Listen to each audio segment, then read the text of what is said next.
Chapter 257. Why was she angry?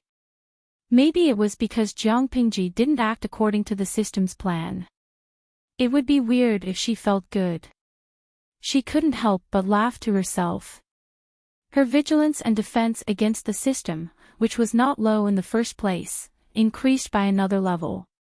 My instructor once told me that when you meet your enemy, the moment they want to kill you is the moment their weakness is the most obvious. Killing intent is also a kind of subjective emotion, and it often involuntarily reveals the most important motive. Jiang Pingji suddenly opened her mouth. The system couldn't stand it anymore. It sounded a little angry.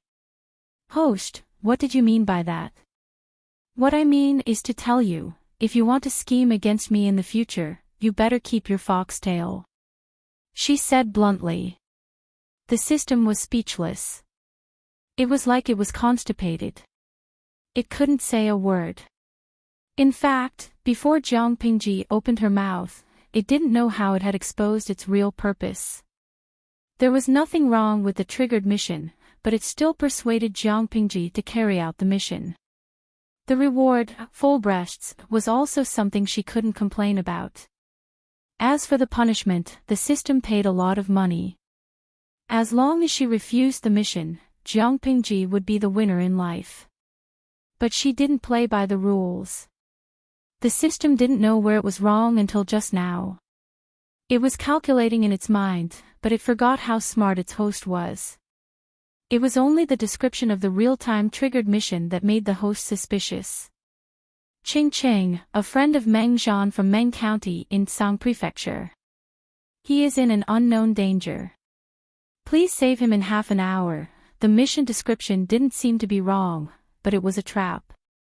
Who was Qing Qing? It described him as a friend of Meng Zhan from Meng County in Sang Prefecture. The title didn't seem to be wrong, but Jiang Pingji was suspicious because of it. Those who could be friends with Meng Zhan were at least from a noble family. They might even be an official. Therefore, under normal circumstances, the description should be some family or some official. But the description given by the system was, a friend of Meng Zhan from Meng County in Sang Prefecture. Who was Qing Qing to Meng Zhan? Why did the system put him in front of himself? He thought about the grudge between Jiang Pingji and Meng Zhan. Under normal circumstances, she would be lucky if she didn't leave after reading the mission description. If she failed the mission, she would be punished with a level 6 electric shock. Her force fusion would increase by at least a dozen points. There were only benefits to rejecting the mission, and it was in line with Jiang Pingji's usual style.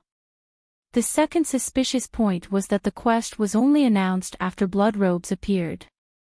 According to Jiang Pingji's usual temperament, it was highly likely that she would help when she saw injustice. She was not afraid at all, but the system just had to issue a mission at this time.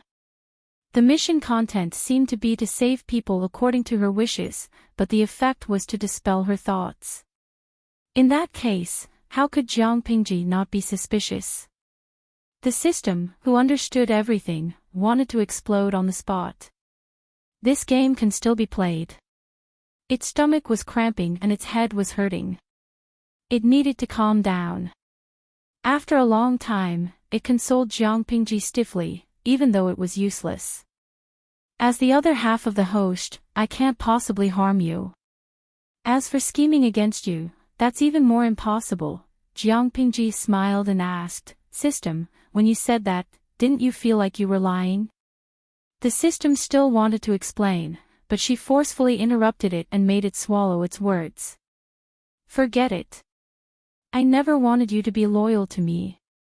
No matter what your purpose is, it has nothing to do with me. However, I hope you can understand one thing. Jiang Pingji, am not someone that anyone can order around. I am not a tool that anyone can use to kill others. Even if it's you, the system. She clicked her tongue and did not hide her arrogance. She and the system had already shed all pretense of cordiality. It did not matter. The system sent a long string of ellipses. After spending half a year together, it more or less understood Jiang Pingji. Unnecessary explanations would only make her more disgusted and vigilant. So what if Jiang Pingji hated it? The relationship between the host and the system was simply that of a parasite and a parasite. Unless it left voluntarily, the other party could not do anything to it. Anyway, she had completed the mission. It had achieved half of its purpose. The system secretly held its breath and could only comfort itself. After this lesson, it would be fine to be more careful in the future. No matter how smart Jiang Pingji was, it was impossible for her to be flawless. One could only be a thief for 1,000 days. How could one guard against a thief for 1,000 days? Jiang Pingji said that being mentally retarded was a disease that could not be cured, just like the system. Her plan failed this time, but it still wanted to succeed next time. After the confrontation was over and the system dared not show itself, Jiang Pingji finally had the leisure to find out more about Qing Chang's background. He was the first person who was seen as a thorn in the system's side and wanted to use her to watch Qing Qing die. Coincidentally, Qing Qing had already treated his wound with the help of his wife. He tied a clean gauze and barely stopped the bleeding. With the help of Qing Chang's wife, he walked to Jiang Pingji with weak steps and bowed deeply. I am Qing Qing, from the Qing family of Langyi. Thank you for your help that my wife and I were able to successfully escape from this disaster. Qing Chang's face was still pale, but he slightly cleaned up his disheveled appearance. It was hard to hide his elegance. Jiang Pingji hurriedly returned the greeting. Hearing his background, she could not help but ask, the Qing family of Langyi. Those with the surname Qing in Langyi had inextricably linked blood relations with the gentry of the Qing family. Looking at the material of Qing Chang's clothes and his wife's attire, both of their families were quite well off. Yes, Qing Qing said. Jiang Pingji asked, Sir, you are from a noble family. Why didn't you bring any guards when you went out? Instead, you were targeted by those vicious people and provoked a vendetta. Qing Qing looked doubtful.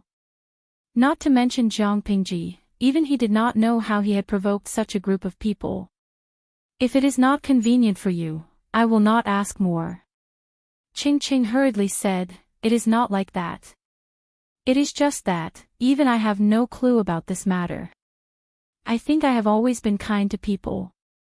Although I do not have many close friends, I have never been angry with others. I really do not know how I provoked others to kill me. This time when I went out with my wife, I knew that the outside world was turbulent, so I brought enough guards with me, but they all died in the hands of those vicious people. If it were not for Jiang Pingji's coincidental arrival, Qing Qing and his wife would have died long ago. He was not afraid of death, but he did not like to die without knowing why. Chapter 258. Qing Qing couldn't figure it out, but Jiang Pingji's words gave him a new suspect. Noticing the change in Qing Chang's expression, Jiang Pingji asked casually. Do you have someone in mind? Qing Qing couldn't say it out loud even if it was really that person, let alone just having a slight suspicion. Jiang Pingji didn't ask further. She glanced at Qing Chang's wife. The couple had been living a comfortable life. They had never been as embarrassed as they were that day. She asked a very practical question. I just heard from you that all the guards were killed by the villains. Now we're in the middle of nowhere, and we're still a few days away from the nearest courier station. What's your plan? Qing Qing was injured, and his wife didn't do any housework.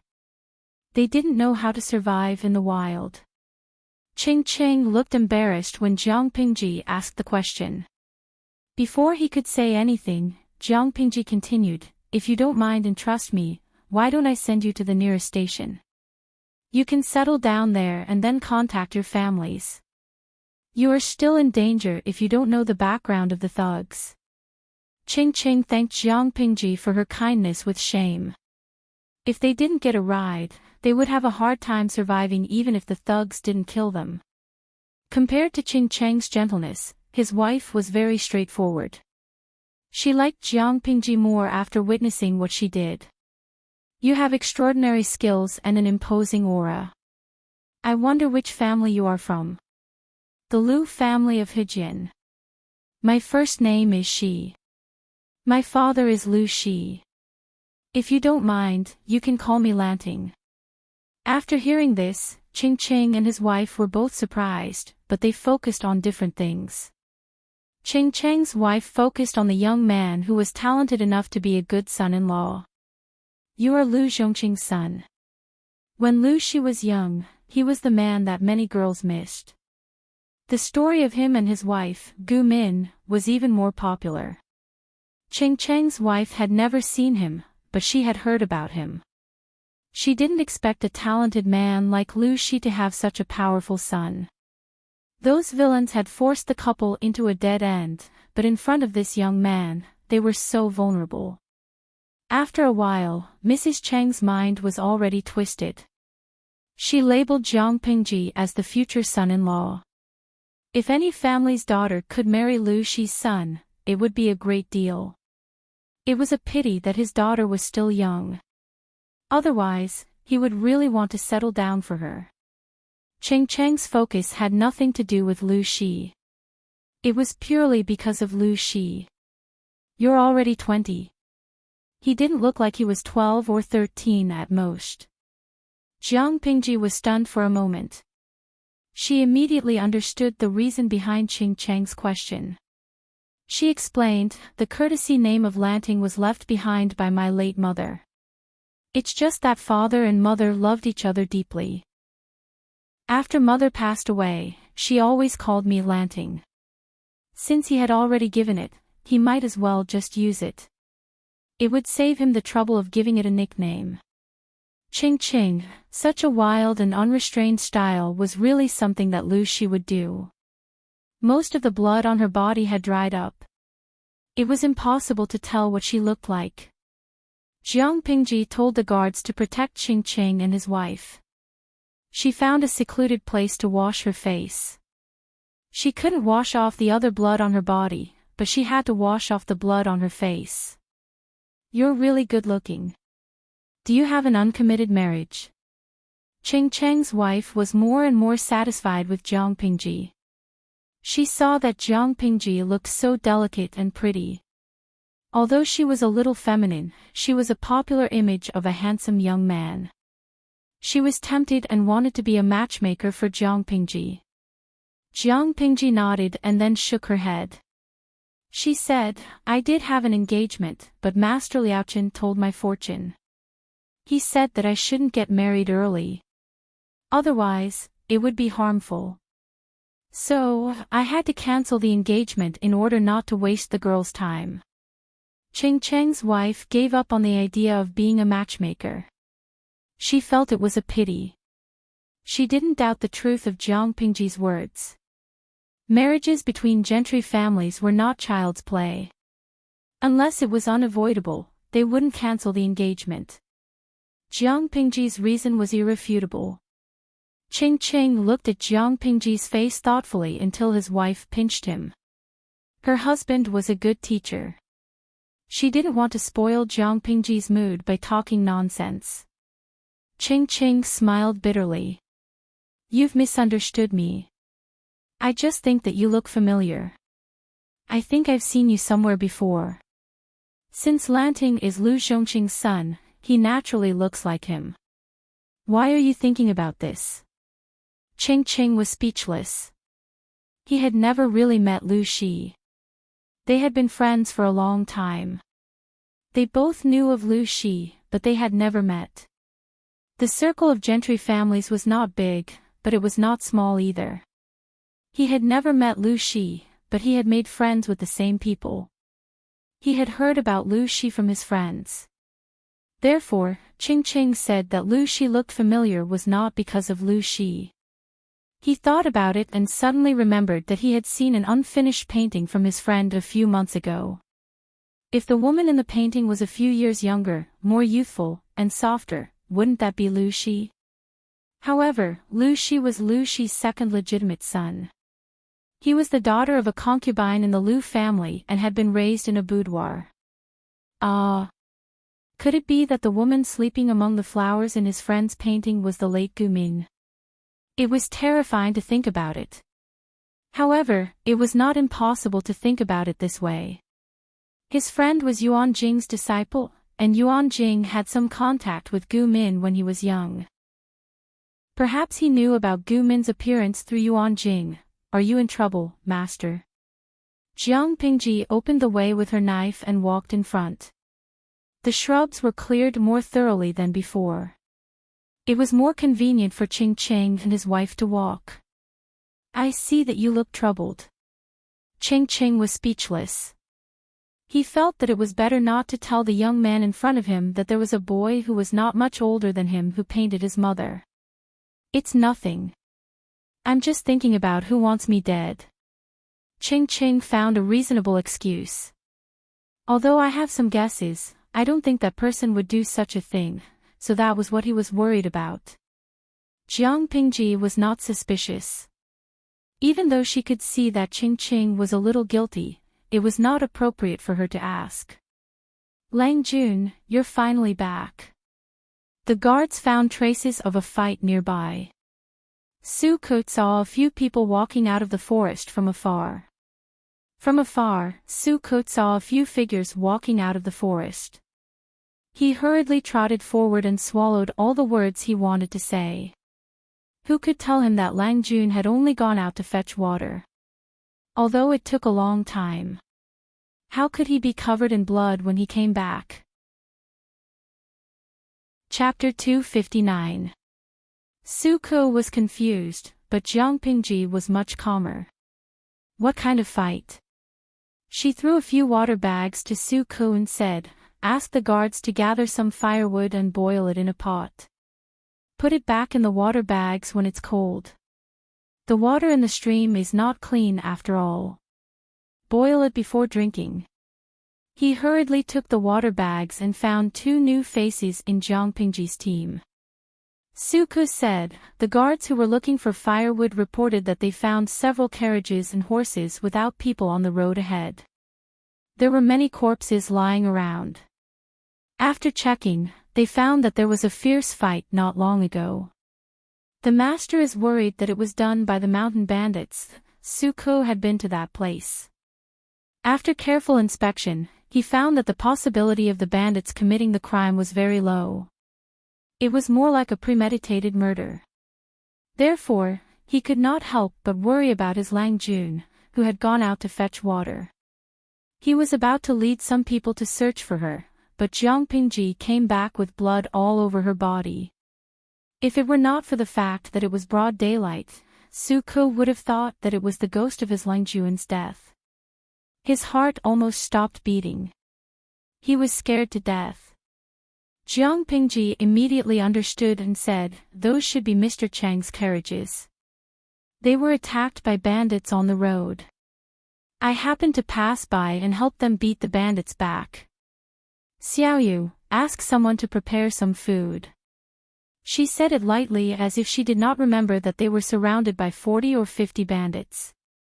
Of course, Su Ke was misled into thinking that those were just ordinary mountain bandits. He did not think too much about it. His Lang Jun's face was ruddy, her eyes were still clear, and she was full of energy. He could tell that she was fine at first glance. Well, it was probably those bandits who got into trouble. With that conclusion, Su Ke did not panic at all. Yes, I'll do it now. Su Ke was completely familiar with the housekeeper mode. He did whatever Jiang Pingji said. Oh, and ask Takshu to bring me some clean clothes. I need to find a place to wash up. It's uncomfortable to have blood on my body. The viewers in the streaming room were instantly excited. Outdoor bathing play. According to the routine, there must be a fool who accidentally passed by, saw her, and then accidentally met the streamer. Just thinking about it made him feel sweet. Sweet. If Jiang Pingji didn't even have this little bit of vigilance, she would have died a few times. Takshu heard the news and ran over. She was relieved to see that Jiang Pingji was fine, apart from looking a little disheveled. Please wait for a moment, Lang Jun. I will go prepare the clothes. After she finished speaking, Taksha retreated. She went to the carriage's trunk to find a set of clean clothes, a towel, and soap. County Chief Lu is here. Ching Ching saw that Jiang Pingji was done with her work and asked. Yes, I heard that my father is this year's General Evaluation Officer and needs to go to Shangjing to take charge. Ching Ching, is there anything wrong? He felt that Ching Cheng's expression was slightly speechless. Ching Ching continued to be silent, with a complicated expression. After a long time, he said with a wry smile, people used to say that Lu Zhongqing was wild and unruly. I used to think that it was someone else who wanted to discredit County Chief Lu. But now it seems that he was right, the evaluation was imminent, but the chief examiner was only on his way now. Lu Shi, as soon as he arrived, he heard someone bad-mouthing his daughter and damaging his image as a father. Who did he offend? He was an old fox in the officialdom, so he did not take Ching Cheng's words to heart. Lanting, these two are. Lu Shi walked over and saw the face of the person who had bad-mouthed him. Just one glance and the unhappiness in his heart disappeared. Although Ching Ching and his wife looked disheveled, they still looked elegant. No matter who saw them, they would sincerely praise them. Father. She told her father what had happened in detail and said, it was fate that brought us together, so I invited Mr. and Mrs. Ching to come and we plan to go to the next station together. After all, the murderer's purpose and background are still unknown. If we leave them in the wilderness, I am afraid that their lives will be in danger. Father, what do you think? As Jiang Pingji spoke, she found that Lu Shi's eyes were a little blank. She could not help but frown. It seemed that the couple behind her had some background. Otherwise, why would Lu Shi have such an expression? In fact, Ching Ching and his wife did have some background, but not yet. Lu Shi was a man who had been through a lot. He had met Feng Jin, Su Ku, and Qiguan Rang. Ching Ching was no exception. Oh, it's Ching Wenfu. Nice to meet you. Lu Shi knew Ching Ching and called him by his name. Ching Cheng's face became serious. They were talking to each other, but their eyes were looking at each other. Before this, they had never met each other, but through a few mutual friends, they more or less had some understanding of each other. Now that they saw each other in person, they naturally couldn't wait to size each other up and see if they were really as outstanding as others said. Ching Ching was thinking about this, but Lu Shi had other considerations. Because of his daughter and wife, Lu Shi knew some secrets that were not known to others, and one of them was Ching Ching. Today, Ching Ching was just an unknown county official, living a leisurely life with his wife. Not to mention the outside world, even in the Ching family, Ching Ching did not have much of a presence. He was low-key and humble, so he was not well known. Except for a small number of friends who knew his background, outsiders thought that Ching Ching was just an idle person with no ambition. That was what Lu Shi knew, and the other part was from his wife. Ching Ching was the first historian who presided over the compilation of the history of the 16 kingdoms, the Xia dynasty, and the Jiang dynasty for the first 60 years. He spent 35 years restoring countless cultural relics and ancient books. He created a new chapter in the history books. He became the imperial censor and was posthumously awarded the title after his death. More importantly, according to Amin's rather resentful description, this capable person, with the support of Jiang dynasty's first ancestor, Emperor Qin, Jiang Pingji, took the lead in formulating a relatively complete examination system for selecting students. She determined many compulsory subjects for students. Lu Shi did not know why his wife was so resentful, but he thought about it when he was young and hated studying. He hated this kind of teacher who would press his head down and force him to recite. Despite her resentment, Gu Min had a very high opinion of this historian. Although Jiang Dynasty's founding emperor was the first emperor, she had a bad reputation because of her status as a woman and her ruthless methods when fighting for the throne. Only Qing insisted on upholding the integrity of a historian. Black is black, white is white. His description of Emperor Qin was detailed and objective, and he never hid his praise. He even wrote a book to refute other groundless slander. Chapter 260.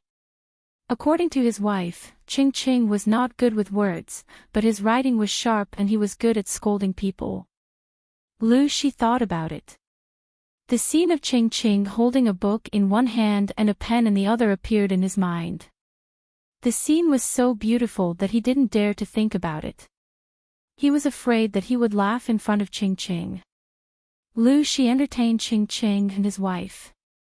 He asked people to prepare food and hot water for them. Although the conditions were simple, they were considerate. Jiang Pingji took the guards to bury the bodies of the guards. After all, they died protecting Qing and his wife. When they came back, they brought back a lot of carriages. She couldn't help but be curious when she saw the marks of the wheels in the ground. Qing's life was no longer in danger. He was overjoyed when he saw that Jiang Pingji sent the carriages back.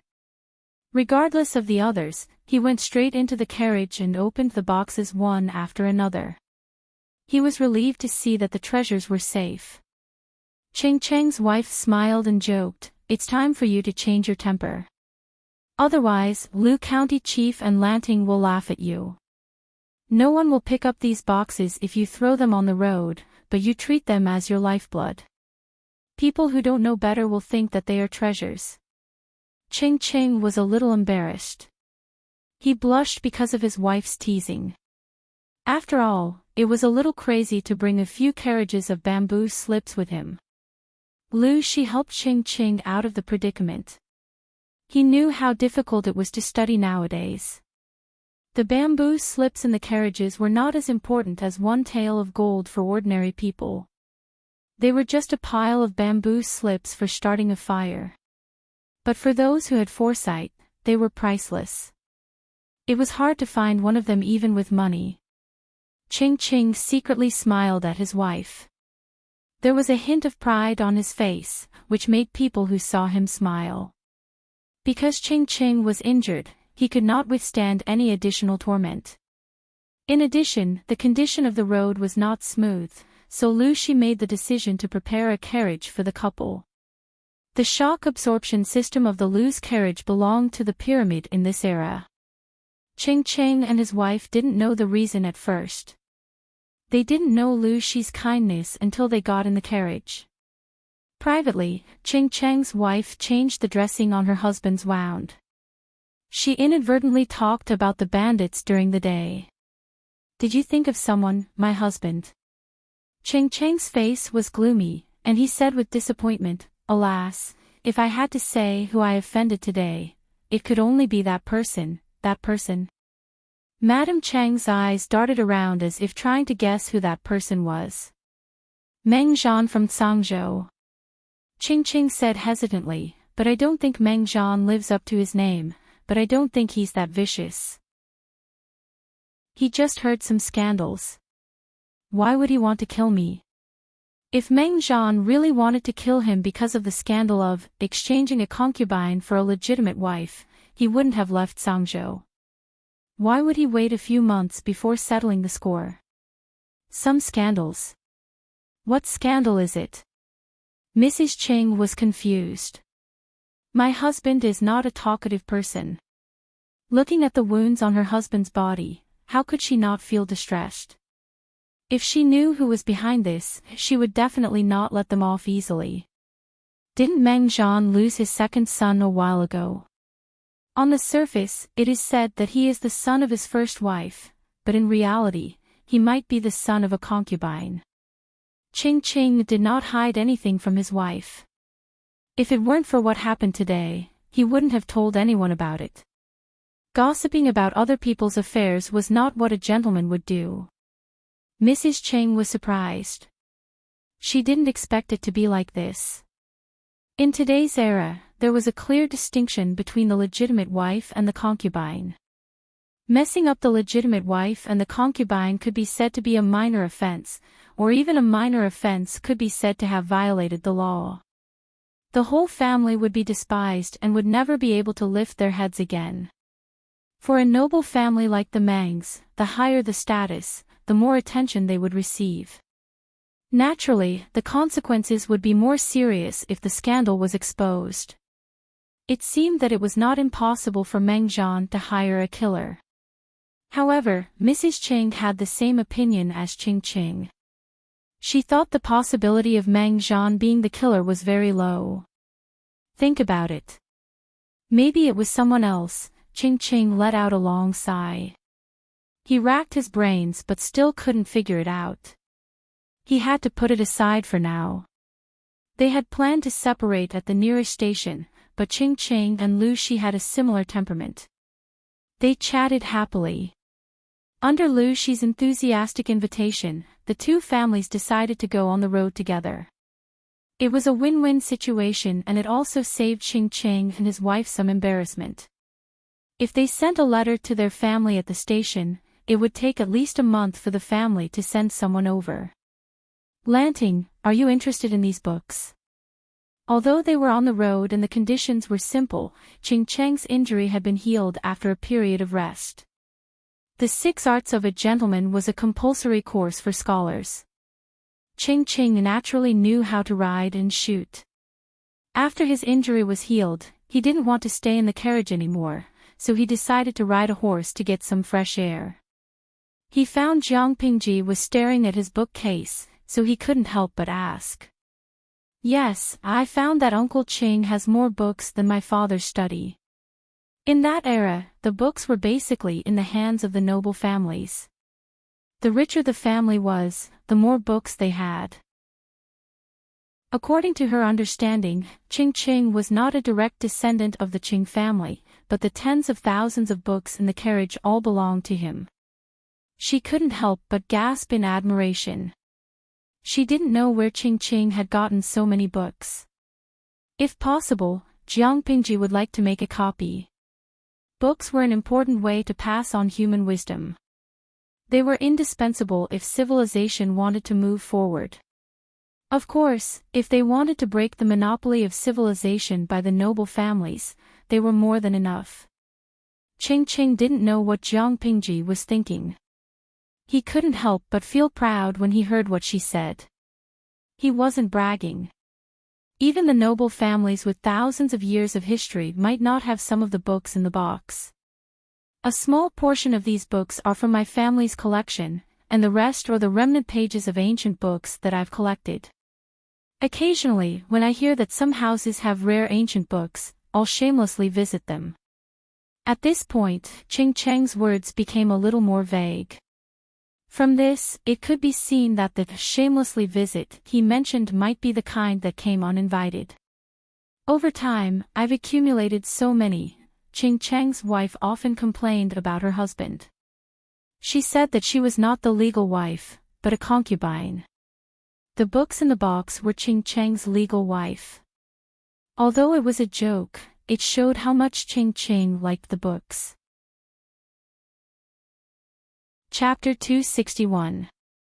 Jiang Pingji wasn't a good student who loved to study, but she respected and feared the professionals who worked in the field of education. Since ancient times, human history had experienced ups and downs, but no matter how tragic the war was, they were always able to rebuild civilization from the ruins at the fastest speed possible. The reason for this was that apart from the strong resilience of humans to survive, another reason was the protection of civilization. As long as the seed of civilization was still there, it would eventually bloom on the ruins. Jiang Pingji naturally respected and yearned for Qing Cheng's ambition.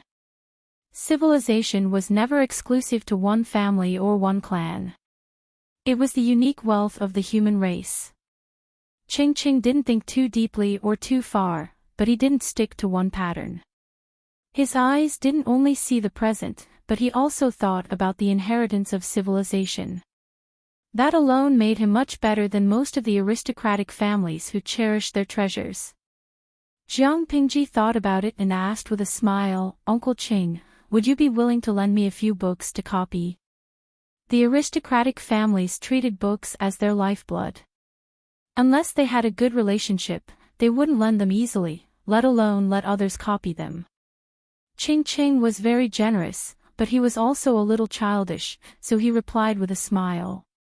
Of course you can, but you have to give me something in exchange. Qing Qing stroked his neatly trimmed beard and said, bamboo slips are easy to get wet, bulky, and not easy to preserve. Every time I find some slips eaten by insects, it hurts my heart so much. I heard that paper in Heartwarming County is hard to buy. If it's written on bamboo paper, it's light and easy to preserve. I heard that the workshop is your mother's dowry. Qing Cheng's wife, who was sitting in the carriage, was so angry that she almost broke her teeth when she heard her husband's nonsense. Lanting, don't listen to his nonsense. Those treasures of his are not worth much money. Qing Cheng's wife revealed her husband's secret and said in an angry tone, if you like any of them, just tell me. You don't have to listen to me. Qing Cheng's face turned red and he secretly wanted to beg his wife for mercy. At least she would give him some face in front of the younger generation. Jiang Pingji couldn't help but laugh when she saw their interaction. The workshop is indeed my mother's dowry. It produces a limited amount of paper every year, and most of them are ordered to other families. If Uncle Qing likes it, this nephew will ask the housekeeper to save a few knives for you and send them to your mansion. Hearing her words, Qing Cheng's expression couldn't help but turn solemn as he hurriedly explained. Lanting, this is a misunderstanding. No matter how frivolous I am, I still have to maintain my dignity. How could I take advantage of a junior? Uncle's original intention was that if you took these books back and copied them, you could also make a copy for Uncle. The cost of paper and ink would be calculated according to the market price. There are more and more books, and Uncle is getting older and older. I don't know how long he can take care of them. Not to mention that bamboo slips were heavy, they were also very difficult to preserve. They had very high requirements for the environment in which they were stored. Otherwise, they would go moldy or be eaten by insects. Among these tens of thousands of bamboo slips, almost every one of them had been rebound. The reason was that they were damp and moldy, and the writing was illegible. When copying, it was inevitable to make mistakes or missing words. In order to ensure that the content of the book was good, he had to go back and forth several times, and then let his sons help him proofread it. After confirming that there were no mistakes, he would recompile it. The project was very time-consuming. Ever since the introduction of bamboo paper, he had thought of replacing the bamboo slips with paper. However, the scale of the papermaking workshop was slow to expand. The paper produced every year was almost monopolized by a few gentry families, so he couldn't order any. That was a pain in the ass. Jiang Pingji rolled her eyes and replied with a smile, I can't show you my handwriting. I can look at it myself, but if I show it to Uncle, won't I be displaying my slight skill in front of an expert? How about this? I will provide the ink, paper, and inkstone, and Uncle will make an extra copy for me. The ink, paper, and inkstone will be provided free of charge. Just treat it as a gift for Uncle. Qing Qing was speechless. He almost couldn't wrap his head around what she was saying. Before Jiang Pingji could finish her words, a sachet flew toward her head. She raised her hand and grabbed it to avoid being hit. How dare you? Uncle Qing is such a person. How can he make such a joke? Lu Shi's face was cold. He was the one who threw the sachet. Qing Qing quickly stopped and teased Lu Shi. Zhongqing, why are you angry? Are you angry that your son made a bad deal? Even though Qing Qing didn't care much about business, he knew how expensive the bamboo paper in Heartwarming County was. In order to finish copying those tens of thousands of bamboo slips, the amount of bamboo paper needed was not a small amount. Of course, many of the bamboo slips were unique copies, so their value was not low. "Lu," she said, "Wenfu, you misunderstood me. Bamboo paper is expensive outside, but it doesn't cost a lot to use it. This kid is stupid today. He wants to exchange some paper for Wenfu's book collection. I've never seen or heard of such a black-hearted businessman." Ching laughed and said to Jiang Pingji, "Like father, like son. You have the style of your father." Lu Shi was speechless. He believed that Ching was good at scolding people. He had just called Jiang Pingji a black-hearted profiteer, and Ching had turned around and mocked him. Wait. Who is the father and daughter here? Seeing that Ching and his daughter were on the same side, Lu Shi suddenly felt that he was in a bad situation. He was so tired. Ching agreed readily to Jiang Pingji's half-joking words. "Okay, nephew. As long as you give me enough bamboo paper, I'll send you a copy when I'm done. It's worth it." Jiang Pingji blushed and felt a little embarrassed. Bamboo paper was extremely expensive to outsiders, but her family knew that it was worthless. Using such a small amount of paper to exchange for tens of thousands of precious books, this business could not be more profitable. Even Jiang Pingji felt that she was somewhat shameless. But Ching accepted it so generously, without the slightest hint of displeasure, which made her feel a lot of emotions. In fact, Ching also felt a little embarrassed. He felt that he had taken advantage of the younger generation. He was not a selfish person. He treasured the books very much, but if someone wanted to borrow them and copy them, he would gladly agree. With just one more copy, they would be able to exchange for countless precious bamboo papers. In the future, they wouldn't have to worry about the preservation of their books. Thus, they would be able to solve their worries. It seemed that both sides had suffered a loss, but in fact, from another perspective, they had both benefited. In other words, the value of some things couldn't be measured by gold or silver. "Thank you, uncle. I'll cherish it." Chapter 262. After sitting in the carriage for so long, it was rare for Lu Shi to come out and relax his stiff and sore limbs. Otherwise, his muscles would protest. "In another half a day's journey, we will be able to enter the city.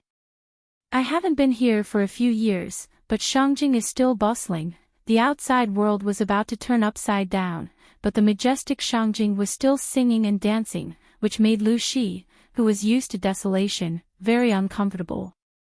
The imperial family of Dongqing had no other skills, but they were good at seeking pleasure and pretending to be peaceful. With such a weak and incompetent imperial family, it was no wonder that the Shangyang Palace could not be protected and was burned to the ground.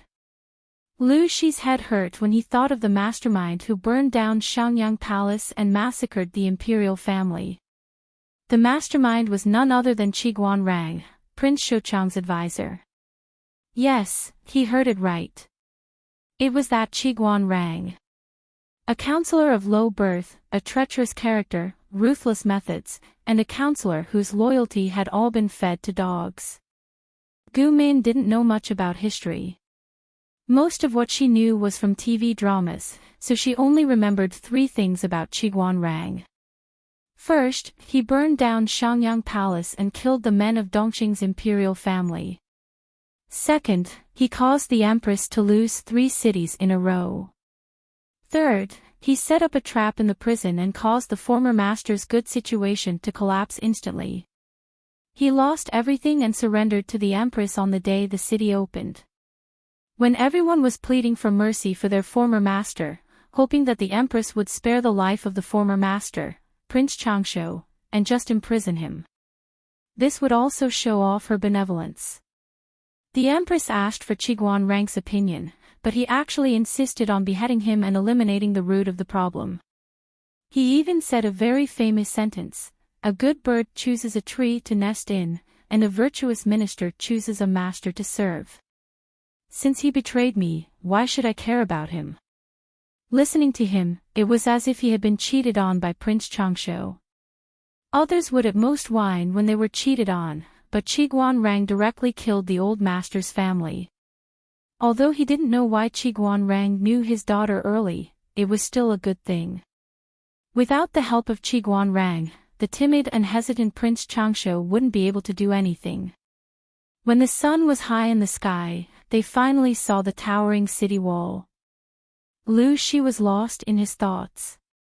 Ching Ching, who was riding parallel to him, used his hands to cover his eyes. Suddenly, he let out a sound of surprise and smiled faintly. Did you see someone familiar? Lu Shi followed Ching Chang's line of sight. In the distance, there was a luxurious carriage with a thin gauze draped over it. A blurry figure was sitting inside. Around the carriage stood hundreds of armored guards with long spears in their hands. In addition, there were a few young men dressed in Confucian robes with their hair crowns hanging high above their heads. Looking at the bows and quiver on the backs of the horses, it was not difficult to guess what these people were going to do next. It was likely that the noble sons of Shangjing were taking them to participate in the hunt, taking the opportunity to exchange feelings. With the assessment around the corner, this kind of activity was always particularly frequent. They seemed to be going on an outing to participate in some kind of gathering. Should Wen Fu go and say hello? Ching Ching thought for a moment, then shook his head. There's no hurry. Let's go into the city first. Considering the situation in Shangjing, Lu Shi asked the motorcade to move to the side to avoid colliding with people and causing unnecessary trouble. However, just because they didn't take the initiative to look for trouble didn't mean that trouble wouldn't come looking for them. Jiang Pingji started her live stream early that day. The audience in the live stream room received the news early in the morning and rushed over quickly. The room was full in an instant. Shangjing was a real ancient capital city. The degree of prosperity and extravagance wasn't something that a small rural place like Hejin County could compare with. Jiang Pingji rode on white leisurely. It looked like she was looking at the scenery, but in fact, she was chatting with the audience. Bing Tang Leming, #propping chin. As soon as I saw the road paved with bricks, I knew that the streamer was about to reach Shangjing. Ancient roads were mostly dirt roads or gravel roads. The former was wet when it rained, and the latter was bumpy. It was a huge project to pave a road with bricks of the same size, and it cost a lot of money. It was impossible to find such a good road if it wasn't a capital city like Shangjing or a big city with a developed economy. Tujio Chi fan, I just want to get into the city as soon as possible. I want to see Shangyang Palace, which the streamer said was Lingshao Palace in heaven, Shangyang Palace on earth. I wonder how prosperous it is. I don't know if its scale is comparable to the Forbidden City. This is an authentic ancient palace building. Liu Siji Lianming, come on, Shangyang Palace is a royal palace. Ordinary people can't even get close to the palace walls, right? At most, they can see the prosperity of Shangjing. It's not possible to see the whole of Shangyang Palace. Host V, when the world is in my hands, you can see wherever you want. As soon as the words came out, the whole streaming room exploded. Streamer Zhang Shangwo, 666, do you feel the happiness of being spoiled by the domineering streamer? Yin Yuejia Zhuge Qinmo, yes. Chunlai, I'm so happy that I'm going to faint, okay? Zhu Guchesti, I've already fainted. I'm so happy that I don't want to get up. I need the streamer to kiss me to get up. De Wong sends Walai Ponchen, that's really exciting. Streamer, do you still need fangirls to warm your bed? Night de Yide, go away, you little demons. The streamer is obviously talking to me. Unruly people. With the audience in the streaming room joking around, the journey wasn't boring. It was even a little interesting. Jiang Pingji didn't have a good impression of streaming, but she liked some cute little angels in the streaming room. Just as the corners of her lips curled up into a faint smile, the feeling of being spied on suddenly entered her brain, which made her smile disappear. Without thinking, Jiang Pingji quickly pulled out the longbow that was placed on the back of the horse. She quickly put an arrow on the bowstring and drew the bow to a full moon. Pa! The noise made Lu Shi, who was in front of her, come to his senses.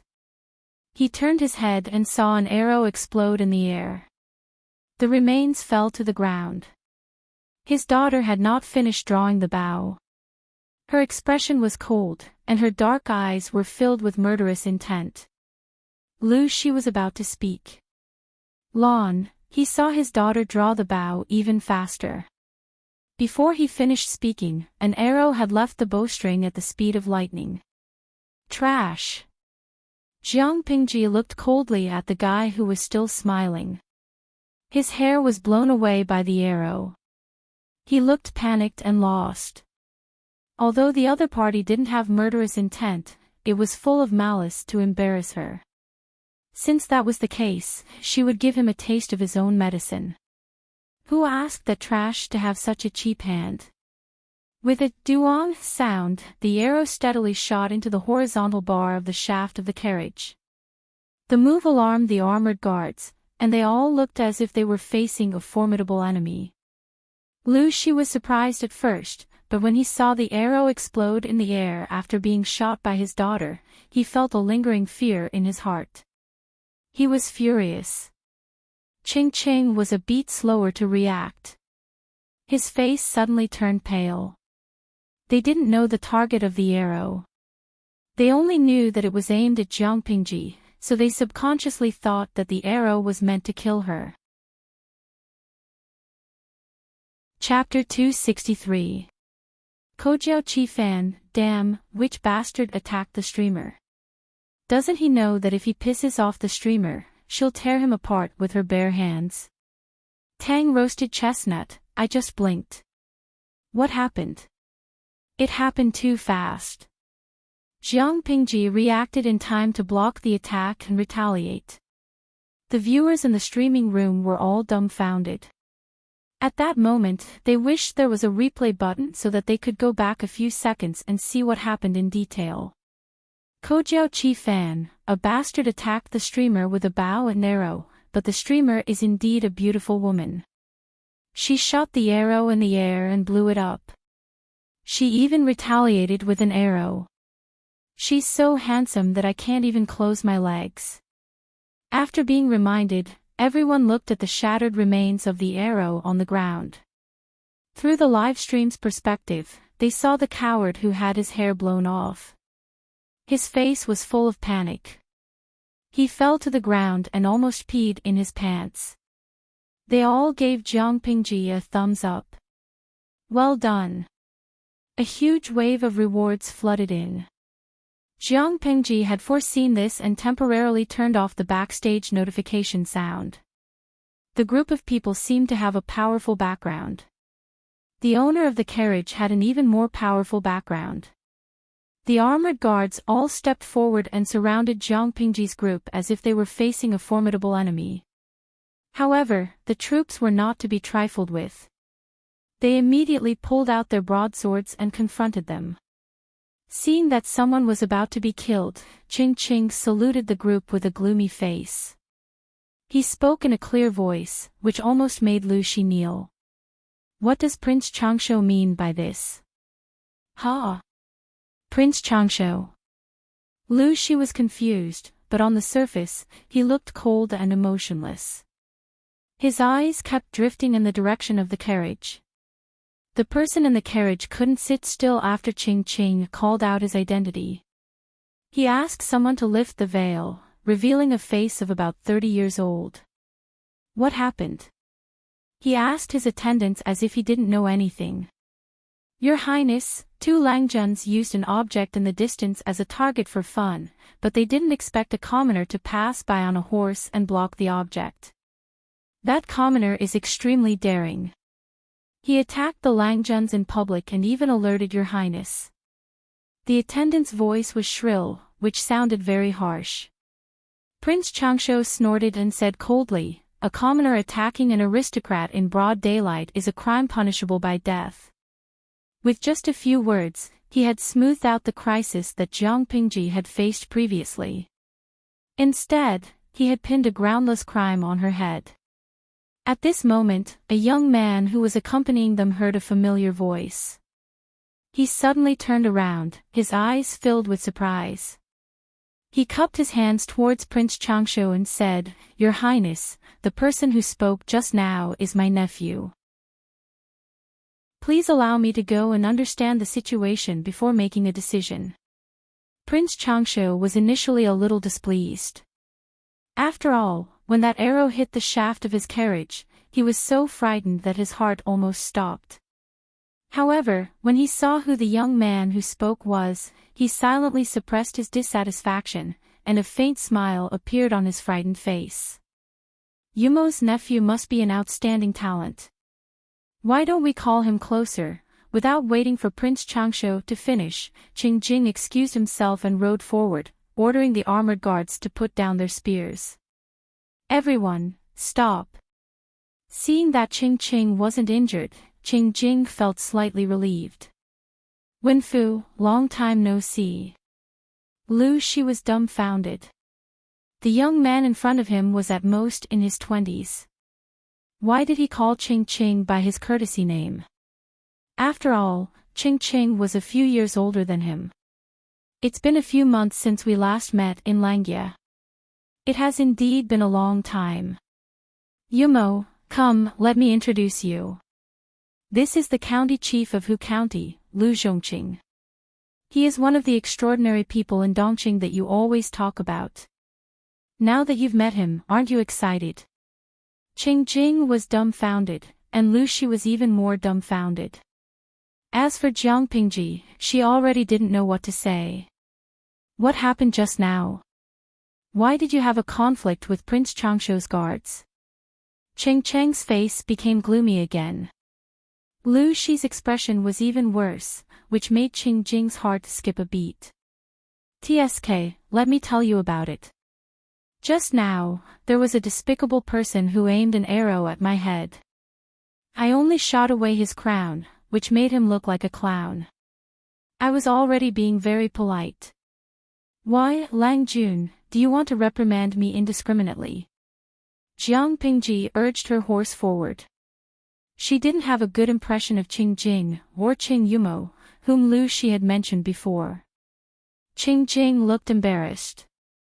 Faced with Jiang Pingji's tough tone, he didn't get angry. Instead, he cupped his hands and asked, "May I know who this Lang Jun is?"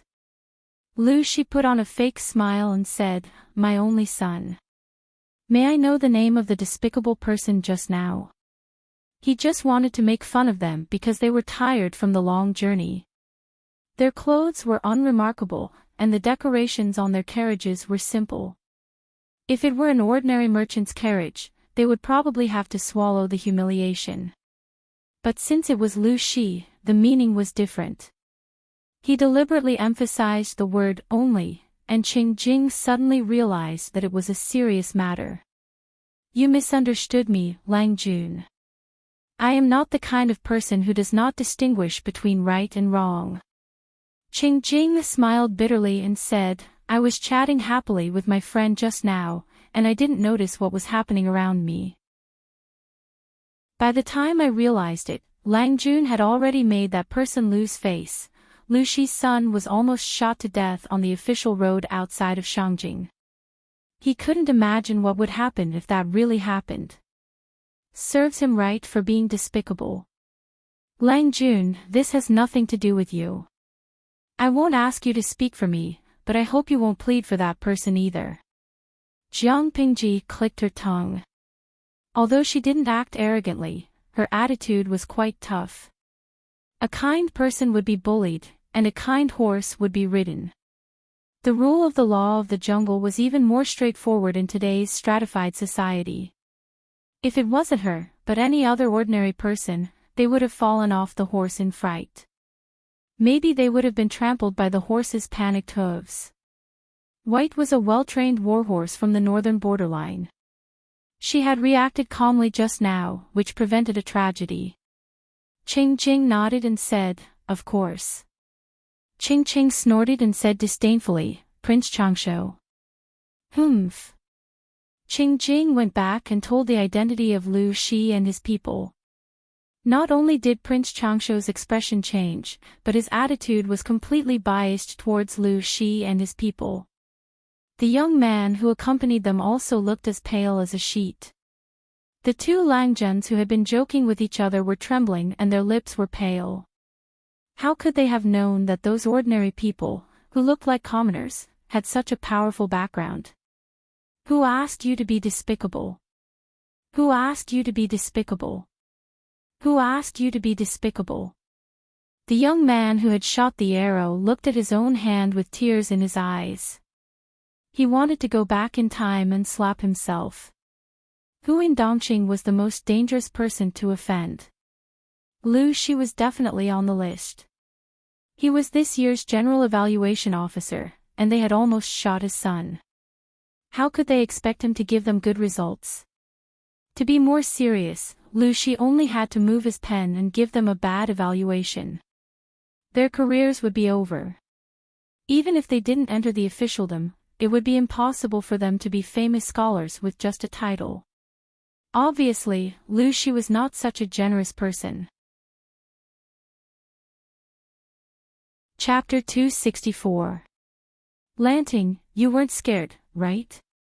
On the way into the city, Lu Shi and Ching Ching looked gloomy. The atmosphere around them was very oppressive, as if they were brewing anger. Ching Cheng's wife, who was sitting in the carriage, knew about it. She quickly asked Jiang Pingji to stop riding and sit in the carriage for a while. She looked at Jiang Pingji carefully and was relieved when she was sure she was fine. These foppish boys are getting more and more presumptuous.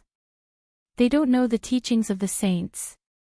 They are getting more and more unscrupulous just because they are protected by their ancestors.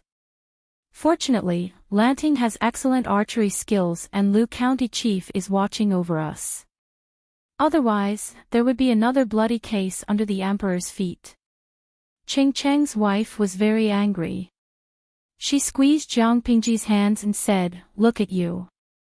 Your hands are cold." Jiang Pingji smiled weakly, as if she was pretending to be strong. Ching Cheng's wife felt even more sorry for her. Jiang Pingji chose to ignore the comments from the audience in the streaming room that her acting skills were enough to win an Oscar. After a while, Jiang Pingji pulled her hands out of Ching Cheng's hands.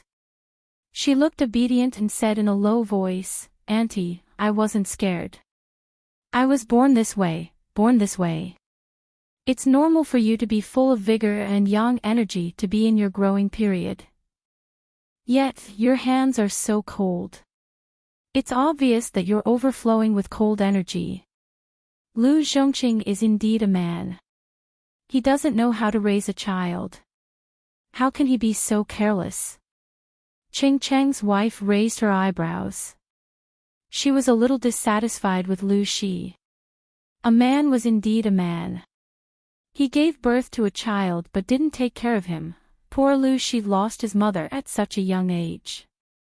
Who else would take care of a child so meticulously except for his biological mother? Jiang Pingji's smile froze a little, so Ching Cheng's wife didn't notice it. "Didn't you ask a doctor to come to the mansion to recuperate?" Ching Cheng's wife asked. Before Jiang Pingji could answer, she continued, "Lanting, you can't ignore your health just because you are young. If a man lacks yang energy and has too much yin energy, it will hinder the reproduction of his children. You are the only legitimate son of Lu County Chief. The heavy responsibility of raising a house is on your shoulders." Jiang Pingji was speechless. "Auntie, I do know a divine doctor of Xinglin, who is very knowledgeable about health. That person is currently in Shangjing. When everything settles down, Auntie will take you to have a look. You're still young, so you don't have to be so shy about this kind of thing. You should be magnanimous." When the gentle person chanted, the power was comparable to the band-tightening spell.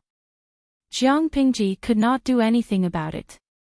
Other than nodding his head in agreement, he would occasionally mumble something. After waiting for a while, the convoy was finally allowed to enter Shangjing. After passing through the Vermilion City Gate, the bustling ancient city was like a beautiful woman with a veil covering her face. After a bout of shyness and anger, she was finally willing to slowly lift a corner of her veil, revealing a beauty that could captivate even the birds and beasts, and outshine the moon and flowers. Lu Shi had sent a letter to Feng Ren a long time ago. He planned to stay and eat at Feng Ren's house for a while. Feng Ren also knew Lu Shi's temper. How could he refuse? As soon as they entered the city, a steward in fine clothes came forward and asked, "Are you from County Chief Lu's mansion?" "I am Lu Shi." "I remember you, Xianda's manservant. Look at how you're dressed. You've been promoted." Lu Shi got off the horse. Even though he was facing a manservant, he did not have the arrogance of an ordinary aristocrat. The steward immediately felt honored, and a warm feeling flowed in his heart. He had been sent to wait for Lu Shi's carriage because he had seen Lu Shi's face before. He didn't expect Lu Shi to recognize him as well. It had to be known that this was a few years ago. At that time, the steward was just a servant who served tea. At that moment, the steward's face was full of smiles, and his attitude toward Lu Shi became more intimate.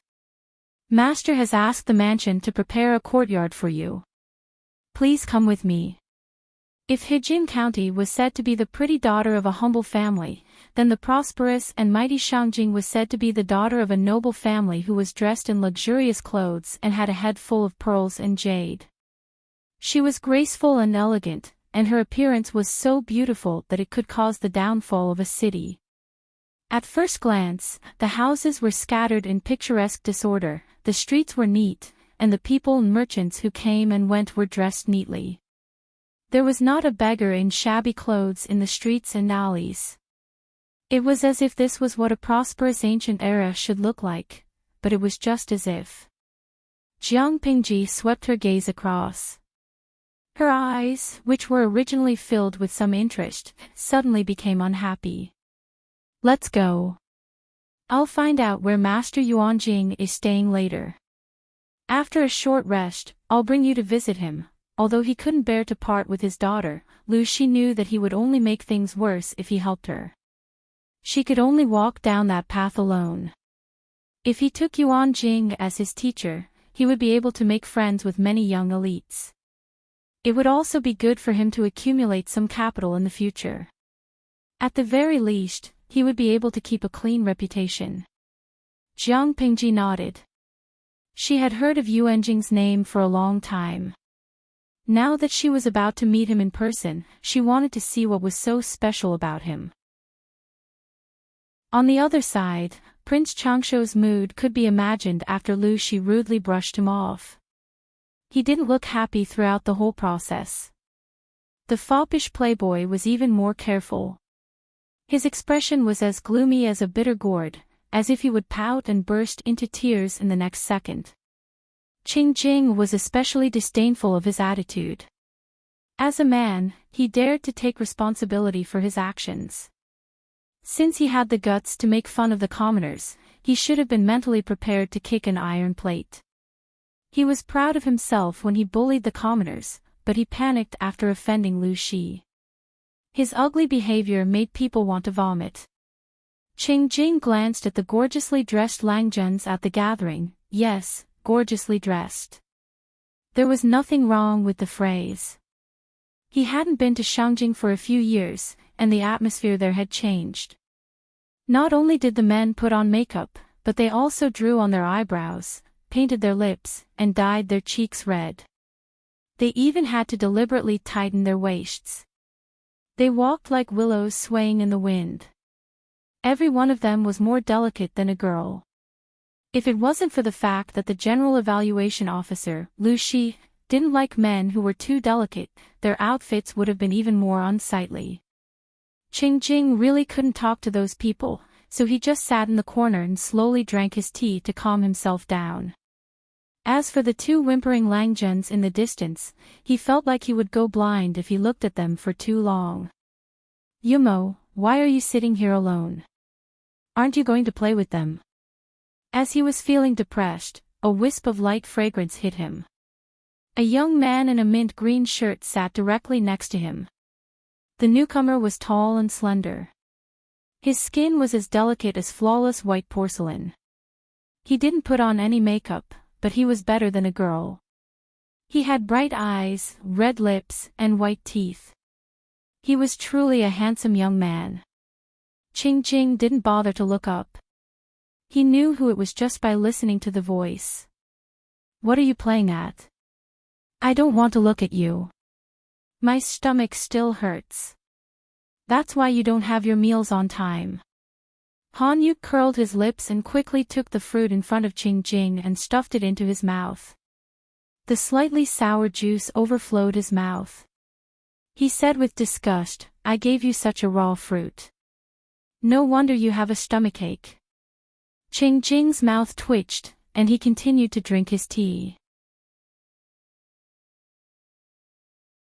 Chapter 265. The host of the gathering was Prince Changsho.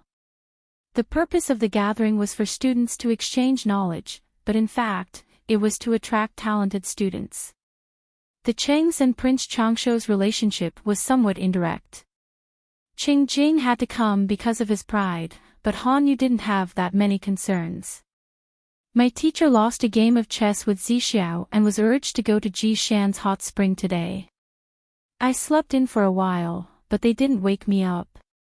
Hanyu was depressed. His friends were going to exploit his teacher's money, but he was left behind because he woke up late. Zixiao's chess skills have improved a lot. I can't believe he won a game against my teacher.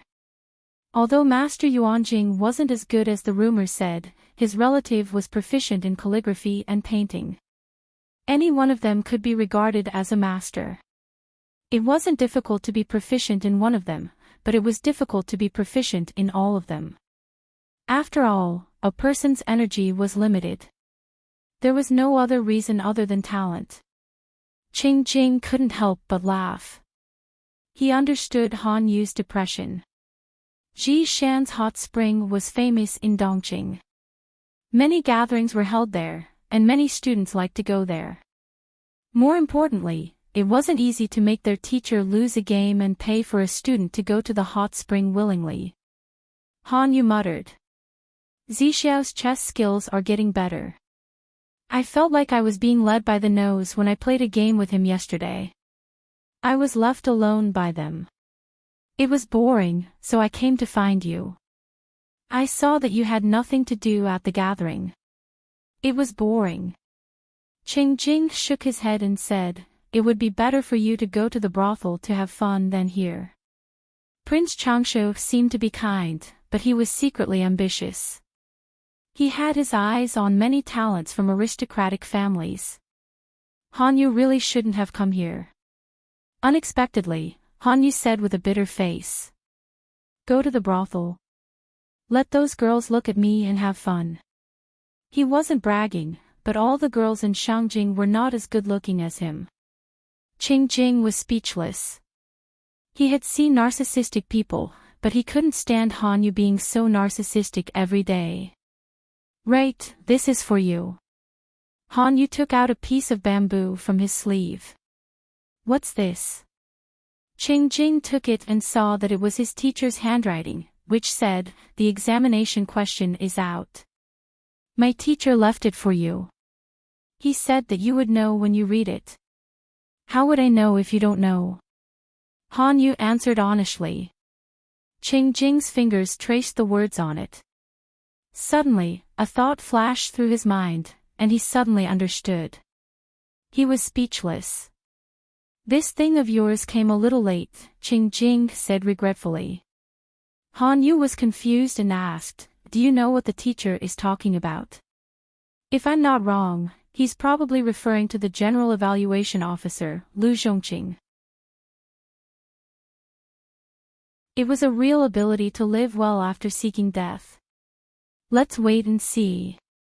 Those two are going to be unlucky. They will at least be hurt. Han Yu curled his lips as if he was watching a good show.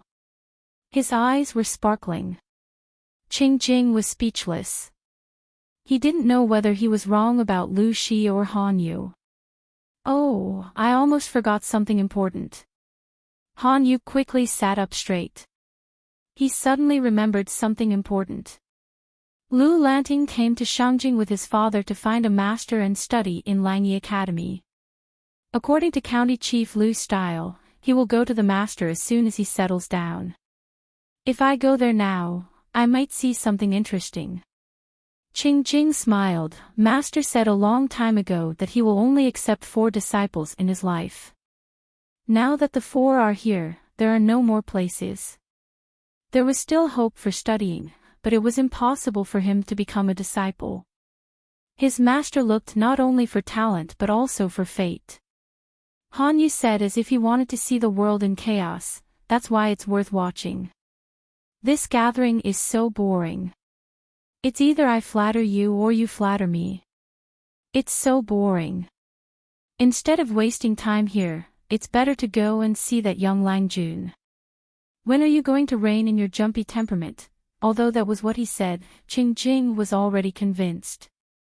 He had had enough of this boring gathering. Instead of wasting time here, it was better to go to Jishan Hot Spring to drink, appreciate the flowers through the fog, and talk about poetry and painting. Jishan Hot Spring. Jiang Pingji arrived at the Lu mansion. She thought she would see her friend Feng Jin, who she hadn't seen for a long time, but she was told that he had gone to Jishan Hot Spring to enjoy himself. Chapter 266. I really can't tell that you're actually this kind of Yuanjing. When Lu Shi found out where Master Yuanjing was staying, he found out from the boy's servant that Master Yuanjing had brought a group of students to Jishan to soak in the spring. It was estimated that they would be soaking for a few days. Lu Shi, who had come empty-handed, had a slightly cracked expression on his face. Was he supposed to wait for a few days? In that room, Lu Shi was extremely depressed. Why was he depressed? He could not possibly bring his daughter to the hot spring to look for Master Yuanjing, could he? Although hot springs were also divided into male and female hot springs, they were separated. Not only that, but in recent years, the culture had gradually become more conservative, and the status of women had been declining at a speed visible to the naked eye. The belittling of women in the outside world had also caused their freedom to be restricted, which led to the cold weather. Most of the people who went to the spring were men, and there were almost no women. Even if there were women, most of them would be noblewomen of noble families. There would be people following them in and out to avoid accidents. Wasn't it ridiculous to ask Lu Shi to bring his daughter to a men's spa just to find Yuanjing? However, if he did not look for Yuanjing, he could only wait until he was done playing with his students and left Jishan. If Master Yuanjing was so powerful, why didn't he predict his plan? Why did he choose to soak in the spring at this critical moment? Annoying, Omega. Lu Shi silently hated Yuanjing for a while. He sighed and continued to think of a solution. Before he could come up with a solution, Feng Ren took the initiative to invite Lu Shi to Jishan's hot spring to relax. He had even thought of a reason. The assessment is around the corner. The young talents of Dongqing will gather in Shangjing. These days, all kinds of scholarly gatherings and poetry gatherings are happening one after another. Zhongqing is always busy with work, so he should take a break from time to time. Ji Mountain is a popular place for scholarly gatherings and poetry gatherings. Why don't we go together? Although he said that he was fooling around, he could actually take the opportunity to visit Dong Qingjun incognito and see what kind of person he was in the examination hall. Lu Shi pursed his lips and didn't say anything. When did the secretariat become so free? Judging from Feng Ren's familiarity with the hot spring, he was probably a regular customer of Ji Shan's hot spring, the kind that would go there every few days. On the other hand, Lu Shi was only the county chief of Hu County, but he had been busy for a few years. He worked day and night, and he didn't even have a holiday. He took the salary of a county governor and did the workload of an emperor. Feng Ren was one of the top head of the secretariat, a real high-ranking official. How could he be so free? After hesitating for a while, Lu Shi decided to ask for his daughter's opinion. If she said yes, then he would go. If not, then he would wait a few more days. Needless to say, Jiang Pingji's answer was to go. Why not? Jiang Pingji asked Lu Shi. Lu Shi opened his mouth but couldn't utter a word. That's right, why not? But daughter, you are a daughter. Lu Shi's mind was in a mess. He felt that he and his daughter were thinking about different things. Due to geographical reasons, there were many natural hot springs in the northern part of Dongqing. Among them, Mount Ji, which was near Shangjing, had the highest concentration. During the Great Xia dynasty, the royal family had built a hot spring palace in Ji Mountain, and several generations of emperors had expanded it. Those emperors held the hot spring in high esteem. Many books and unofficial histories even believed that the hot spring had the miraculous effect of increasing one's lifespan, prolonging one's life, and curing all kinds of diseases. It was also respectfully called the immortal spring by many common people. Whether it was the royal family or the common people, they loved the hot spring very much. Especially in late autumn, they couldn't wait to move. After the fall of the Great Xia dynasty, the world was divided. Dongqing established the dynasty with Shangyang County as its capital, which was now called Shangjing. Mount Ji, which had many hot springs, was near Shangjing. It only took 1 to 4 hours to get there by horse carriage. The distance was short and it was very convenient. The royal family of Dongqing took advantage of the previous dynasty. They slightly renovated the original hot spring palace and changed it into a new royal palace. Because 2 or 3 generations of emperors of Dongqing were incompetent, their goals in life were to seek pleasure and pleasure. Naturally, they paid great attention to the hot spring palace that brought them joy. They visited it 4 times a year, and each visit lasted at least a month. Each visit was a waste of manpower and money. There were many hot springs in the Ji mountain range. The largest area was occupied by the royal family and became the Royal Hot Spring Palace. The other areas were occupied by various aristocratic families and wealthy merchants. They were converted into hot spring hotels of different sizes and served different guests. The rich and powerful could enjoy quality service, and the common people could also experience hot spring in ordinary hot spring hotels. Therefore, when the weather was cold, the hot spring hotels were especially popular. Mount Ji's hot spring was not just a place to soak in hot springs. After many years of development, it had long become a tourist attraction centered around the hot spring. Not only could one soak in hot springs, but there were also wine shops, tea houses, restaurants, and shops that sold all kinds of exquisite small goods. In addition, there were many scholars and beautiful ladies who held elegant poetry gatherings. There were even many brothels and brothels. At night, it was as bright as day. The Feng family's horse carriage drove all the way from the foot of the mountain to the mountainside. Finally, it stopped in front of an extremely luxurious mansion. When they got out of the carriage, there were already many luxurious horse carriages parked neatly around it. Upon closer inspection, there were all kinds of family emblems on the carriages. If it wasn't for Xianda leading the way, I would have thought that this was a mansion of a noble family. I couldn't tell that it was a hot spring hotel. Other than the common people, the other gentry families didn't build hot spring hotels to make money. They built them to provide a place for their children to have fun and enjoy themselves. The hot spring hotel that Lu Shi saw was many times more luxurious and larger than his Lu mansion. Extravagant and luxurious. Other than these 4 words, he couldn't think of a better way to describe it. This is under the name of Prince Changshu. It said that it was built according to his mansion. During the evaluation month, it's open to all young talents for free. That's why it's the place that holds the most gatherings and poetry events. The more the merrier, the more the merrier. I'm just here to join in the fun. Lu Shi was speechless. Jiang Pingji, who was behind him, secretly chuckled. She didn't expect that such a mature guy like Feng Jin would have such an interesting father. Feng Ren's words were very clear. He came because the hot spring hotel was luxurious and exquisite, and it didn't cost him any money. Prince Changshu. Lu Shi frowned. He's so brazenly trying to win me over. He's really ambitious. Lu Shi had spent all his energy on Hu County in the past few years. He didn't pay much attention to the various forces in the court. Even though Gu Min had told him that Prince Changshu would be one of the contenders for the throne in the future, Gu Min's history was not good.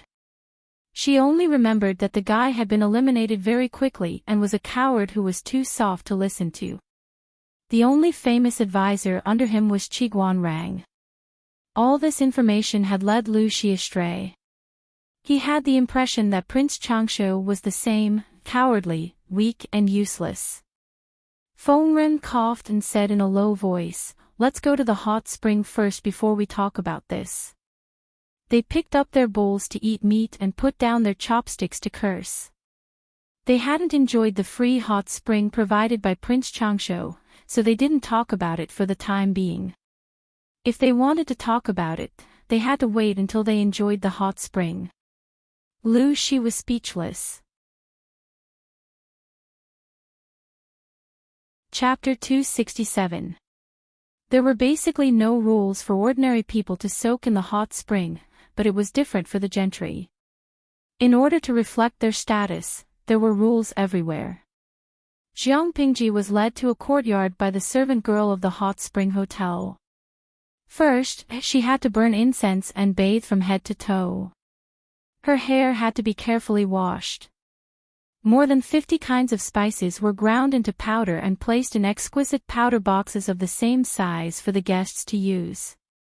She rejected the servant girl of the hot spring hotel and entered the bath that was about 3 to 4 square meters to take a bath. She quickly wet her hair and washed it.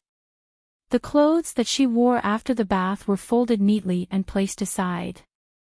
The material was smooth and airtight, and there was a faint orchid fragrance on it. From the cloth to the clothes, it would only be worn by one guest once. After changing it, it had to be burned.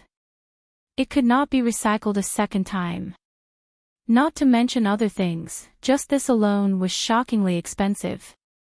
Similarly, it was shockingly extravagant.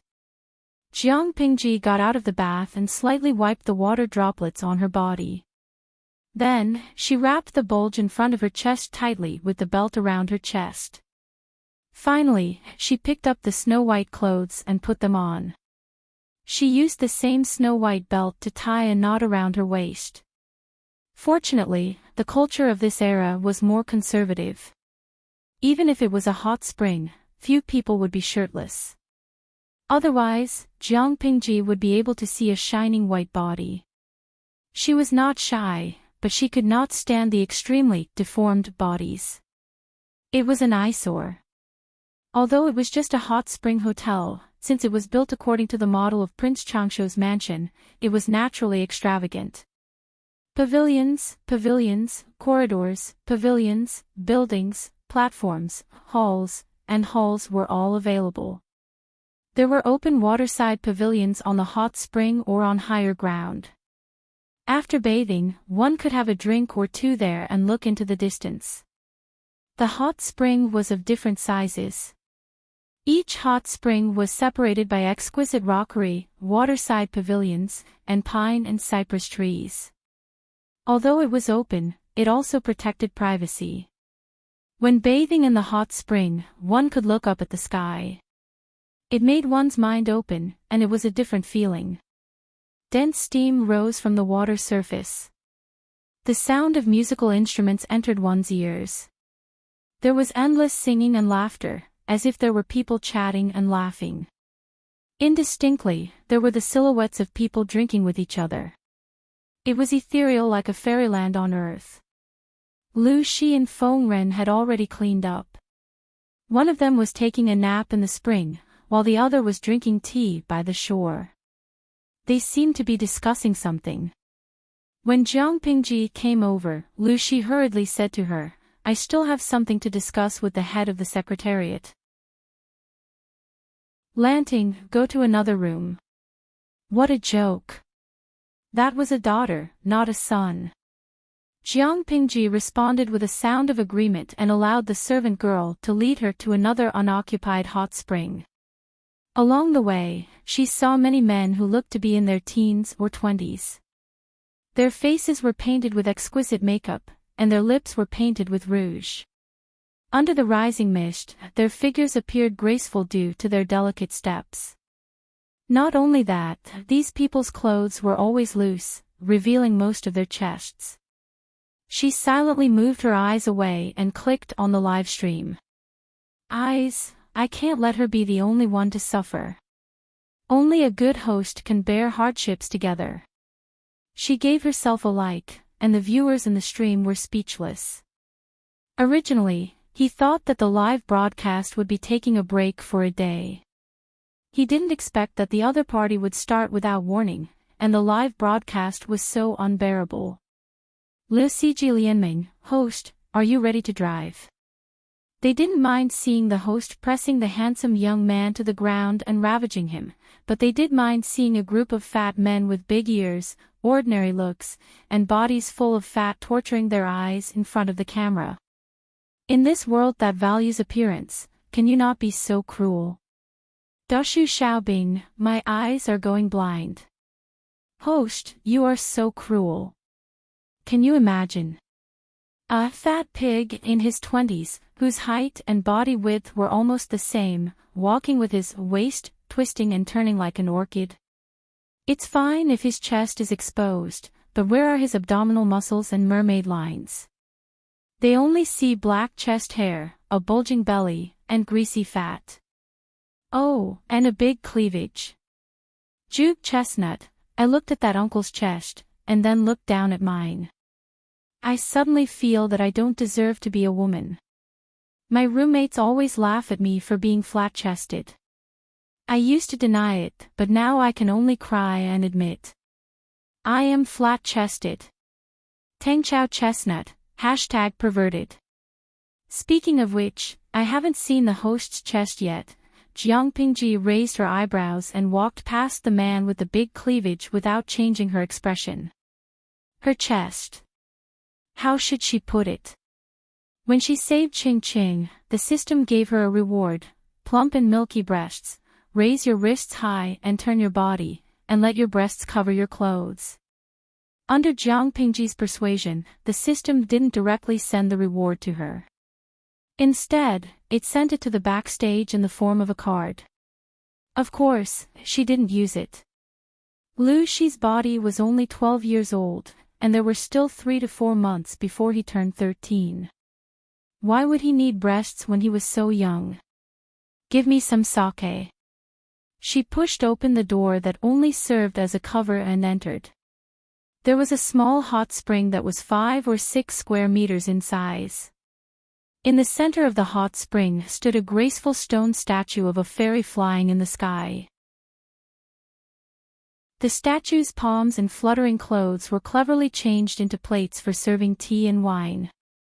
The servant bowed and left after receiving the order. Jiang Pingji first tested the temperature of the hot spring with her fingertips, then she put her feet in and sat by the spring. There were also 2 delicately shaped stone lions by the spring.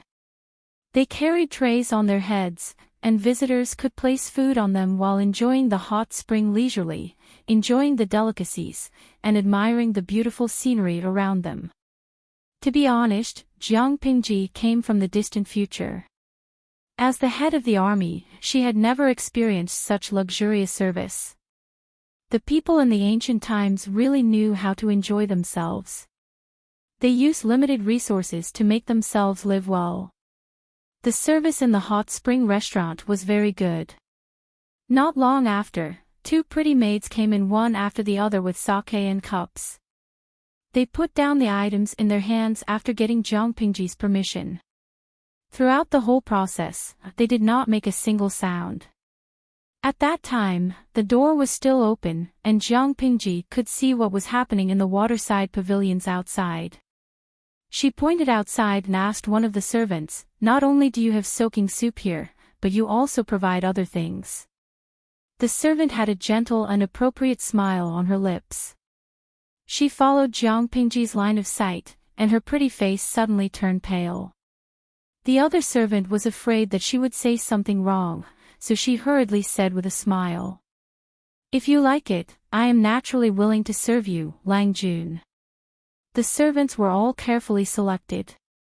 Whether it was their appearance, the way they spoke, or the way they walked, they all looked like they had been measured with a ruler. In a place like the hot spring, although they were dressed very tightly, in front of a group of men who only wore a layer of clothing, it was more likely to cause an adrenal response. Of course, they were all literate people, so they wouldn't force themselves on them, but it was inevitable that they would take advantage of them. Frankly speaking, in the eyes of the men who came to the hot spring to enjoy themselves, these servants were not much nobler than the ladies in the brothels. Jiang Pingji curled her lips and revealed an indescribably frivolous smile. The servant didn't understand. She thought that Jiang Pingji wanted them to serve her, but then she saw Jiang Pingji pull her feet out of the water. She lifted a jar of wine with one hand, opened the seal, raised her head, and directly poured the entire jar of wine into her mouth. Occasionally, some of the wine dripped from her chin and slid down her neck. The two maids were a little stunned. They had never seen a Lang Jun drink so boldly and unrestrainedly. Jiang Pingji looked down at them with a clear look. "I am drunk." It was time to settle the score. Chapter 268. Lang Jun, Lang Jun. You, the maids hurried forward, and Jiang Pingji drank a jar of wine in front of them. Although her eyes were still clear, her steps were a little shaky, and her figure seemed to be swaying as she walked. She looked like a typical drunkard. They didn't know if Jiang Pingji was really drunk, but they knew that if they didn't keep an eye on her, she would fall into the hot spring. If something happened to her, they would lose their lives. They couldn't let anything happen to her. Jiang Pingji avoided the obstruction of the two maids and left the hot spring. She stared straight at a waterside pavilion in front of her. As the saying goes, one can wear out iron shoes in fruitless search, but by chance one finds it without any effort. She didn't take the initiative to find the two men, but they couldn't wait to die. The two men, who were targeted by Jiang Pingji, didn't realize that they were in danger. Instead, they laughed and chatted with their companions. One of their hands restlessly touched the maid's body. Looking at the maid's embarrassed expression, but she didn't dare to resist, the fright they had during the day was greatly alleviated. "If you like it, you can summon this maidservant tonight to relieve your longing." TSK. This looks decent. It's indeed the Hot Spring Hotel under Prince Changshuo's name. The maidservants here are all beautiful. The young man who was called brother was moved, but he couldn't show too much enthusiasm. It would make him look like a pervert. This. How can I do that? A gentleman doesn't take what others love. How dare I take away what you like? A snow-white robe was loose on his body. The belt was loose, revealing most of his chest. Because he had been pampered for years, his skin was fair and rosy. It was more delicate than a girl's. However, wine and women had taken away his body. His eyebrows were drooping, and he looked listless. Hey, you and I are still fussing about this. Women are like clothes, and brothers are like hands and feet. This is just an insignificant woman. If you like her, you can enjoy her. The young man waved his hand carelessly. Birds of a feather flocked together. The two fops' auras matched each other. Otherwise, they wouldn't have been able to hang out together. Since you said so, then, before he could respond, the smell of alcohol assaulted his nostrils. Although it was not pungent, it diluted the lingering body fragrance of the maid. The young man raised his head in annoyance, only to see a drunken teenager holding a wine jar blocking his way. Remember who I am. Jiang Pingji narrowed her eyes and looked down at the two young men sitting in the waterside pavilion with a faint smile. The tourists who were enjoying the cool found that the atmosphere was not right. They could not help but pay attention to this place. They either watched the show with cold eyes or were secretly curious. With the evaluation around the corner, no one wanted to be dragged into this mess. Strange, how would I know who you are? A young man smiled contemptuously. Of course, he did not recognize Jiang Pingji. He thought she was just an ordinary tourist. You don't know. Jiang Pingji squinted her eyes as if she was tipsy. Suddenly, she moved closer to one of them. You drunkard, stay away from me. This is not an ordinary hot spring hotel, not just any lowly person can come here. The young man leaned back and politely declined the smell of alcohol on Jiang Pingji's body. His face was full of disgust. Jiang Pingji suddenly opened her mouth, revealing a mouthful of snow-white teeth. Her smile was evil and wanton. Just as the two young men were about to lose their patience and wanted to push Jiang Pingji away, a snow-white foot suddenly appeared. Ah! There was a loud splash, and the hot spring next to the waterside pavilion splashed a huge amount of water. Everyone watched helplessly as one of the young men was kicked off the waterside pavilion by the drunk teenager. His whole body flipped over and fell into the hot spring. More importantly, the kick was aimed at his face. Because of the sudden movement, the loose clothes on the young man's body immediately became unable to fall off. His belt loosened and his lapel opened, revealing his white body.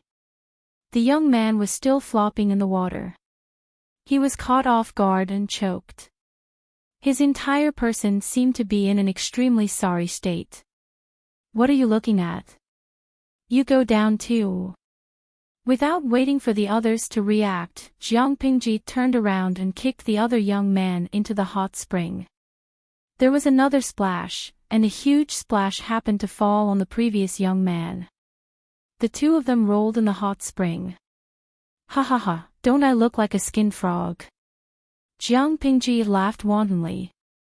She crossed the waterside pavilion's fence and stood on the rock garden next to the waterside pavilion. What are you looking at? Bring me wine. Jiang Pingji turned her head and scolded the stunned servant girl. Bring me wine. The servant girl seemed to have woken up from a dream. Her mind was not clear yet, but her feet had already obediently retreated.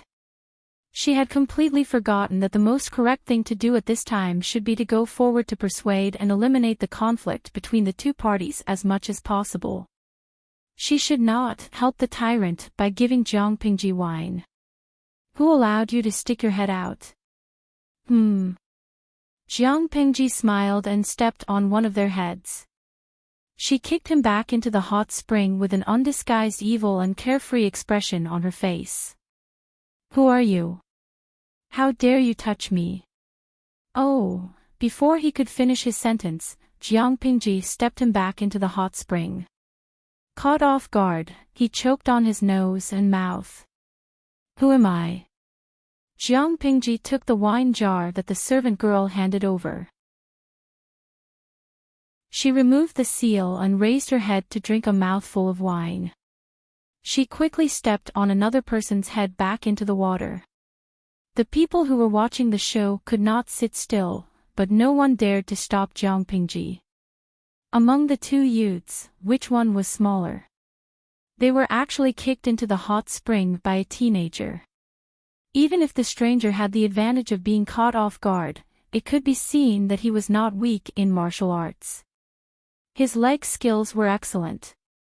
Looking at the teenager's appearance, it was obvious that he was half drunk and unconscious. If they went forward to stop the fight and were implicated by the other party without distinguishing between friend and foe, they would be humiliated and kicked into the hot spring as well. Wouldn't they want to die of shame? The heavens are watching what people do. Did your brains not come out of your mother's womb?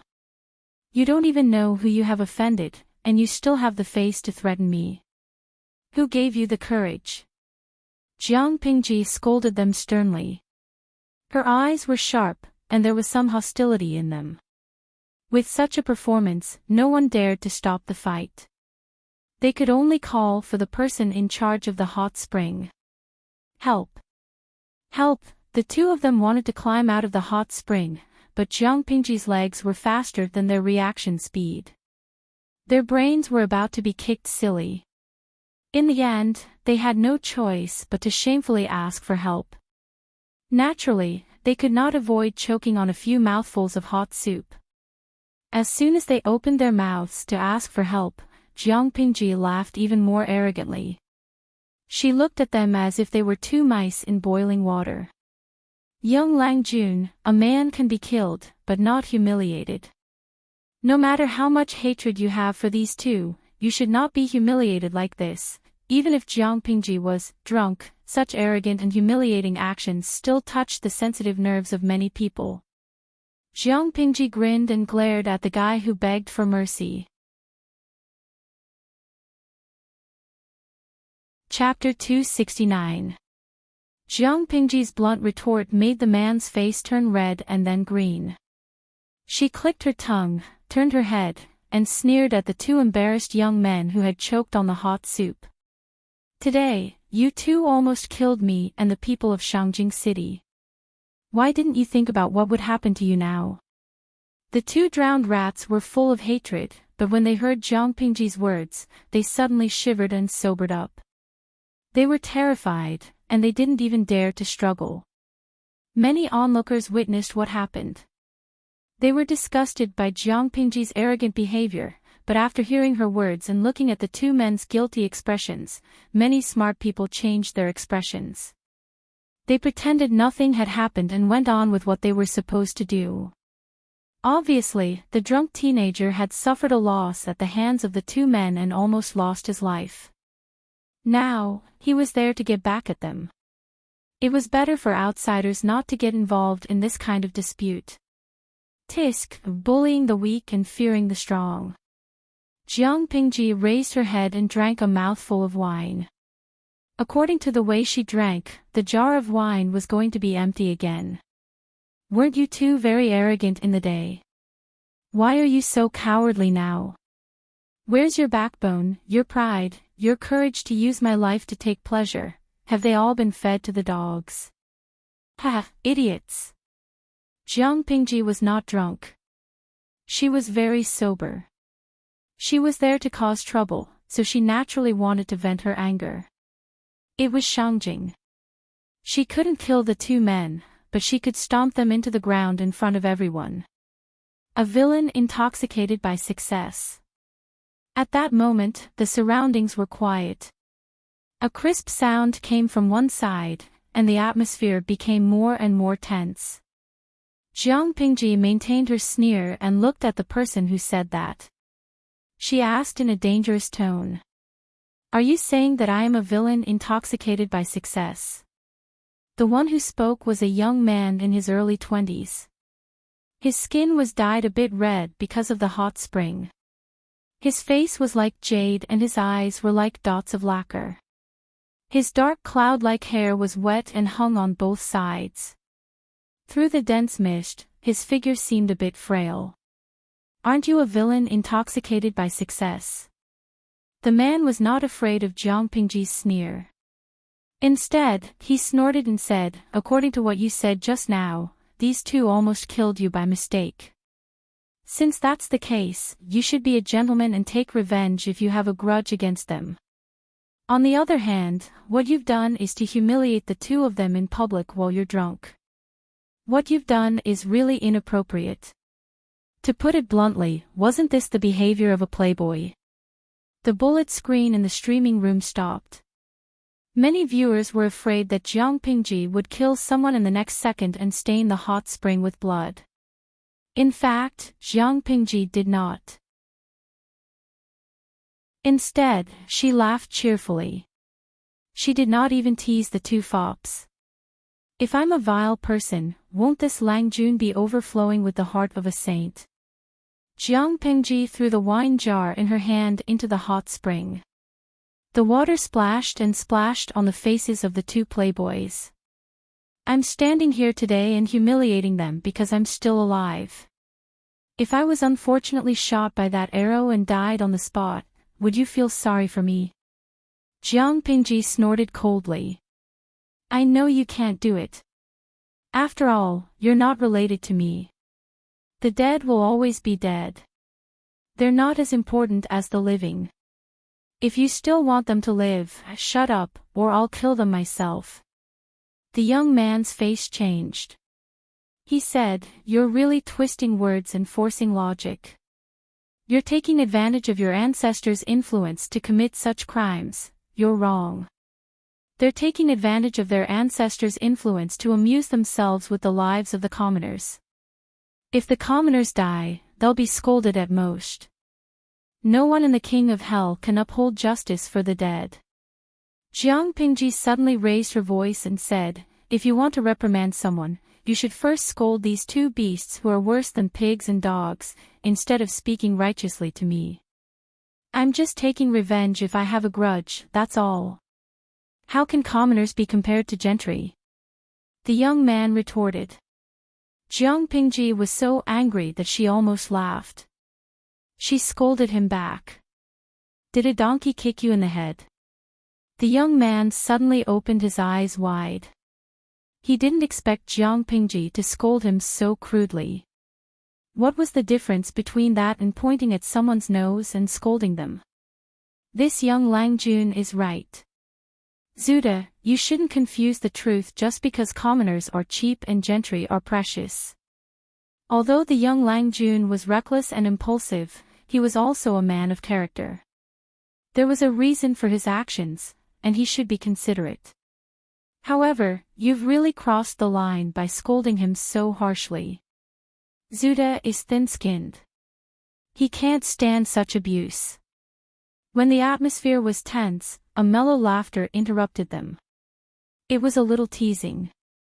Jiang Pingji frowned and looked toward the direction of the sound. She saw a middle-aged man with gray hair and beard, but he didn't look old. He was hale and hearty, and his steps were light. When the man appeared, the young man's expression changed. He bowed to him and said respectfully, Master. Are you the young Lang Jun of Lu County Chief's family? The middle-aged man came to Jiang Pingji. His eyes seemed to have seen through everything. Jiang Pingji frowned. He said, You're indeed a dragon among men. You look extraordinary. Who are you? Jiang Pingji didn't even bother to pretend to be drunk because of the man. She looked at him with burning eyes. The young man, who was called Zuda, was dissatisfied with her arrogant behavior. His master was respected by everyone. When had he ever been stared at so rudely? Jiang Pingji's previous behavior left a bad impression on him. The young man hated her even more. The middle-aged man smiled kindly and raised his hand to stop the student. I thought you should know. I'm not talented, so people give me a nickname, Yuanjing. Yuanjing. Jiang Pingji's mouth twitched. She didn't expect to see the legendary master Yuanjing under such circumstances. He looked like an ordinary middle-aged man who had just finished soaking in the hot spring. He didn't seem to be as mysterious as the rumors said. Master Yuanjing laughed. He was quite optimistic. His eyes slightly curved like a crescent moon. In Shangjing, a piece of tile can kill 3 high officials. Young Lang Jun, you're a newborn calf that's not afraid of tigers. You can do anything. Jiang Pingji clicked her tongue and said with a smile, no, you're wrong. I still have my concerns. Otherwise, these 2 people would have been killed on the spot. They wouldn't have just drunk a few mouthfuls of hot spring water. After that, she thought of something. Actually, according to what your student said, the gentry are more noble than the common people. But there are different levels among the gentry. Naturally, I'm more noble than these 2 people. They offended me, so no matter how I humiliate them, it shouldn't be wrong. The young man named Zuda was speechless. Chapter 270. That's a bunch of nonsense. The young man was enraged by Jiang Pingji's words. It was hard for him to maintain his elegant demeanor. Jiang Pingji snorted. She looked at Master Yuanjing and then at the young man named Zuda. She mocked, you said that I'm talking nonsense, but why don't you take a look at what's in your head? The sage said that the people are more important than the king. If the king is like this, how can the gentry be more important than the people? You said that I rely on my ancestors, but you can argue with me here because you have a good ancestor, right? Jiang Pingji did not like the young man named Zuda. She realized that not only did he have the heart of a saint, but he was also retarded. The young man was speechless. Jiang Pingji spoke again, but this time, she was not talking to the young man. She was asking Master Yuanjing. I thought that Master Yuanjing was famous, so he should be very careful when he accepted disciples. How could he be so old and blind that he accepted such an extreme and stubborn blockhead as his student? She did not hide her disdain for the young man when she said that. This time, the young man was so angry that he couldn't even speak a word. His face was flushed red. He did not care how Jiang Pingji attacked him, but he could not let her implicate his respected teacher. Master Yuanjing was not angry. Instead, he looked at Jiang Pingji meaningfully. Humans are not perfect. Even saints are like this, let alone ordinary people. As a teacher, you need to know that teaching is not discriminatory. Then you can teach, and solve doubts. Although Zuda is wrong, he has his merits. How can you just look at one side and deny everything about him? If what you said is true, Langyi Academy should be empty. I'm not a perfect teacher, and I'm not qualified to be a teacher. It was because of his shortcomings that he needed to learn. It would take more than 1 or 2 days to correct, not to mention a well-formed temperament. Master Yuanjing said calmly.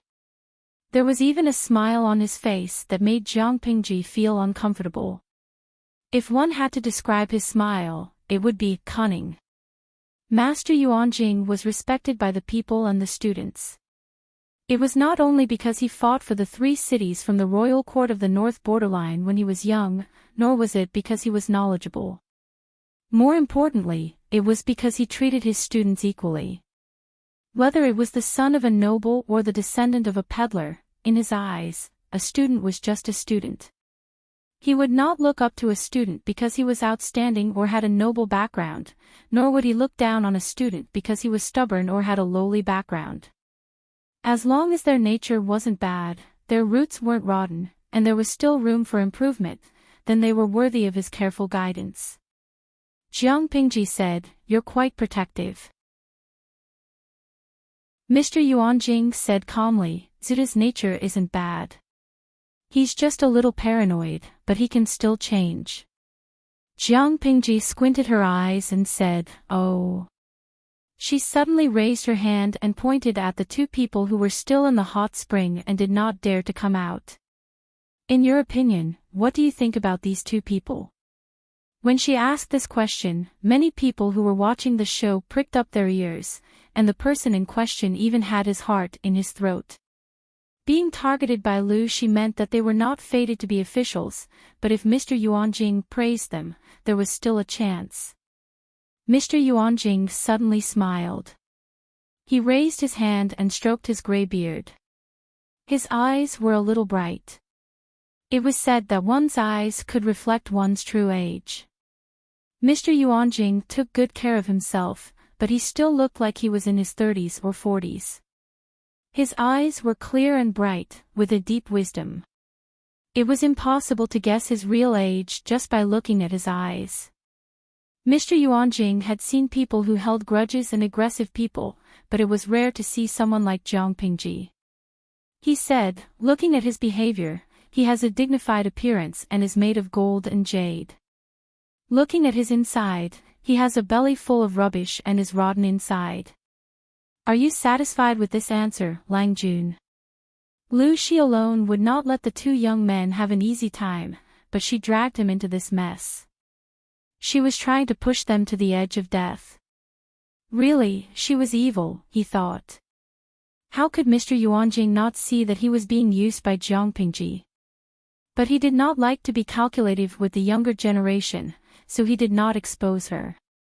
Mr. Yuanjing's evaluation was like a bolt from the blue to the two young men's ears. Although they were in the warm hot spring, they felt like they had fallen into an ice cellar. A terrifying chill spread from the soles of their feet to the top of their heads. Lu Shi had cut off their path to fame. Mr. Yuanjing's evaluation was enough to make them lose their footing in Dongqing. Jiang Pingji smiled with satisfaction. Her eyes were slightly curved like the bright crescent moon, which was similar to Mr. Yuanjing's. I drank too much just now. Please forgive me if I offended you. Mr. Yuanjing shook his head helplessly. She was taking advantage of the old man's age, but he was not blind. He could see clearly whether Jiang Pingji was really drunk or pretending to be drunk. It's okay. It's just that drinking hurts the liver. It's better for young people to drink less. Zuda, let's go. I'm sorry, master.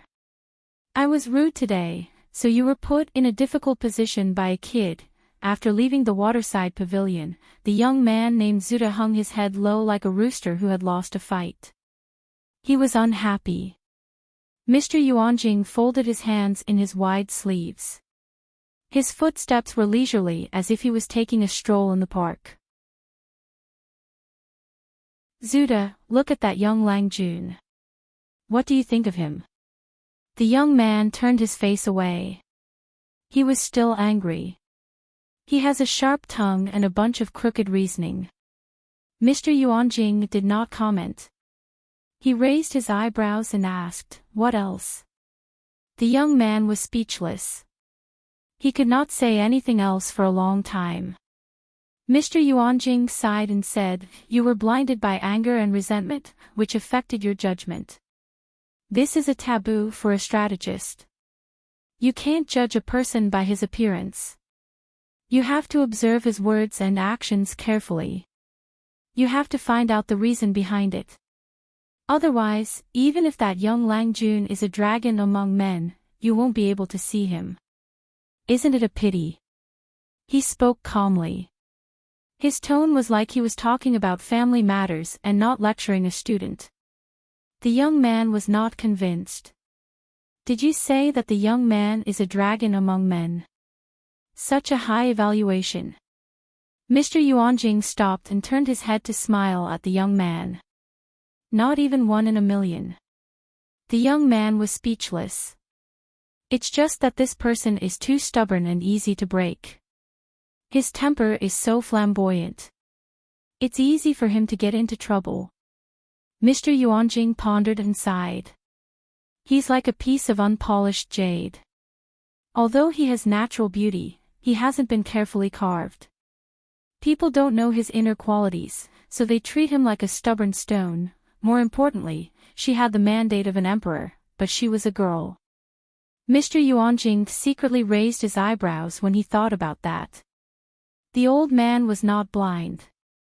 He could tell if Jiang Pingji was a boy or a girl. Since Mr. Yuanjing was so sure about Jiang Pingji, the young man could calm down no matter how unconvinced he was. He looked at her objectively. He muttered and felt slightly wronged. I'm blind. I only see that this person is arrogant and bullying the weak. Mr. Yuanjing smiled like a naughty child and teased him. So, I'm your teacher, and you're my student. The young man was speechless. Chapter 271. Since Master Yuanjing was bringing a few students with him, the hot spring that he had requested was very big. There was even a smaller companion spring inside. There was a pavilion, a terrace, and a waterside pavilion. It was enough for the master and his students to have fun. This was also the most luxurious private room in the hot spring hotel. If he wasn't Master Yuanjing, who was famous in Dongqing, he wouldn't have been able to get such a good room. Zuda accompanied Master Yuanjing back. When he was about to open the door for the master, he saw Master Yuanjing wave his hand with a playful expression. Listen, is there anything strange? The young man, Zuda, was confused. They didn't go to the wrong room. Why was the master keeping them in suspense? Master, what's wrong? Master Yuanjing smiled and said, usually, they follow the rules and etiquette, but they like to play around in private. When I'm not here, how can it be so peaceful if they don't play around? Therefore, there should be a distinguished guest. Zuda, what do you think of my appearance? The young man choked and then said seriously, Master, you are handsome and spirited. You don't lose to the young people. Master Yuanjing nodded in agreement and said, I think so too. The young man was speechless. He opened the door with the air of a knowledgeable scholar. His clear eyes scanned the inner room and he understood. He saw the person he expected and said, I haven't seen you for many years. How have you been, Chief Lu? Because of Gu Min, the Lu residents and Master Yuanjing had some connections. The two families had contact with each other. Even though Gu Min had passed away many years ago, the second wife didn't forget to send gifts to Master Yuanjing during festivals. The two families had a good relationship. The distinguished guest that Master Yuanjing mentioned was no doubt Lu Shi. As for Feng Ren, he was just there to join in the fun. The teacher secretly glanced at a few of his students. They were well behaved because Lu Shi and Feng Ren were there. Each of them was acting like a gentleman. One of them was reciting, two of them were competing, or three of them were discussing poetry collections in secret, whispering to each other. They were quite good at bluffing. Lu Shi had been waiting for a while. When he saw Master Yuanjing finally appear, he couldn't help but feel relieved. To be honest, this hot spring room was poisonous. Any student who mentioned it seemed to be famous in history or unofficial history. He felt a little pressured. He went forward to greet Master Yuanjing, and the two of them sat down. Before Lu Shi could speak, Master Yuanjing said, I know why you're here, County Chief Lu. Lu Shi opened his mouth and swallowed the polite words he wanted to say to warm up the situation. He asked, since that's the case, what do you think? The other students seemed to be very serious, but in fact, all of them pricked up their ears to listen to the purpose of County Chief Lu's visit. I have said before that I will accept 4 people as my disciples according to fate. A while ago, I had already accepted a filial disciple. 4 people have reached the age limit, so I will not accept any more disciples. Your son is a dragon among men. If you don't mind Langyi Academy, you can come and study here. You are most welcome. Master Yuanjing shook his head, but he did not look regretful. Moreover, even without Zixiao, your Lang Jun and I are not fated to be master and disciple. Lu Shi felt a little annoyed. He hadn't said anything yet, but the old man in front of him had already said everything he could. However, he didn't force it. His initial plan was to go to Langyi Academy and leave everything else to fate. Now, it could be said that his wish had been fulfilled. That's good. Then I'll temporarily entrust this mischievous son of mine to Mr. I hope Mr. will take good care of him. Master Yuanjing said half-truthfully, your son is full of anger. If I don't take care of him, my Langyi Academy will be overturned. Lu Shi's facial expression changed slightly when he heard that. If others heard Master Yuanjing's words, they would definitely think that Master Yuanjing despised Lu Shi's son for being naughty or difficult to discipline. But Lu Shi understood what Master Yuanjing was implying. Master Yuanjing and Master Liaochen seemed to be able to see that Lanting's fate was extraordinary. Master Liaochen once said that there were less than 5 people in the 5 kingdoms who could see the Emperor's aura around Zhangpingji. However, his daughter seemed to be unlucky. Not only did she meet Master Liaochen, but she also met Master Yuanjing. I am not a talkative person. You can rest assured, County Chief Lu. Master Yuanjing saw through Zhangpingji's physiognomy, but he did not expose her. Instead, he quietly covered up for her. It was obvious that he did not have the same opinion as others. According to the scholar's point of view, a woman with the Emperor's fate was a demoness who brought disaster to the country. At their level, they had already broken away from the restrictions that ordinary people had. Otherwise, how could they be called masters? Many times, even if they saw something, they would keep quiet. Lu Shi forced a smile. If Lanting is really so naughty and overturns your academy, the Lus will help you rebuild the academy even if we have to spend all our fortune. Master Yuanjing stroked his beard and said, County Chief Lu, I am looking forward to it. Lu Shi was speechless. Ha! Looking forward to it. At that moment, Master Yuanjing added, the roof of the east wing was blown open by the strong wind last time. The students are not good at repairing it, but it still leaks every rainy day.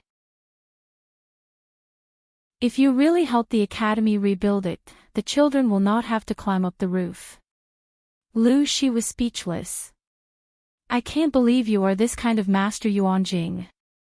In Lu Shi's mind, Master Yuanjing should be as bright as the moon. He should be a noble person who was hard to get in touch with. Now that he met him, how should he put it, it felt like his idol had been shattered. It seemed that Master Yuanjing was too down-to-earth. Feng Ren, who was beside Lu Shi, was also stunned as if he had been struck by lightning. No one would have thought that Master Yuanjing, who was said to be otherworldly, was like an old child in reality. If that's the case, I will go and call my son here so that you can take a look at him. Master Yuanjing smiled and said, there is no hurry. I have just seen the little Lang Jun outside. He is indeed a bright and healthy child. There is no need to trouble you, County Chief Lu. I will let my students run errands for you. Why don't you play a game with an old man like me? For some reason, when Lu Shi heard Master Yuanjing talk about his daughter like that, he suddenly felt uneasy. It was understandable that he had a bright and clean face, but where did he see that he was healthy? Not only was Lu Shi confused, but the young man from Zudi University who followed Master Yuanjing was also confused. How could that rude teenager be the Lang Jun of County Chief Lu? Then I will have to trouble you. Lu Shi looked calm, but he felt a little uneasy. He felt that his daughter was stirring up trouble again. Zuda, go and make the arrangements. I will have a game with County Chief Lu. Everyone knew that Master Yuanjing was proficient in music, chess, calligraphy, and painting.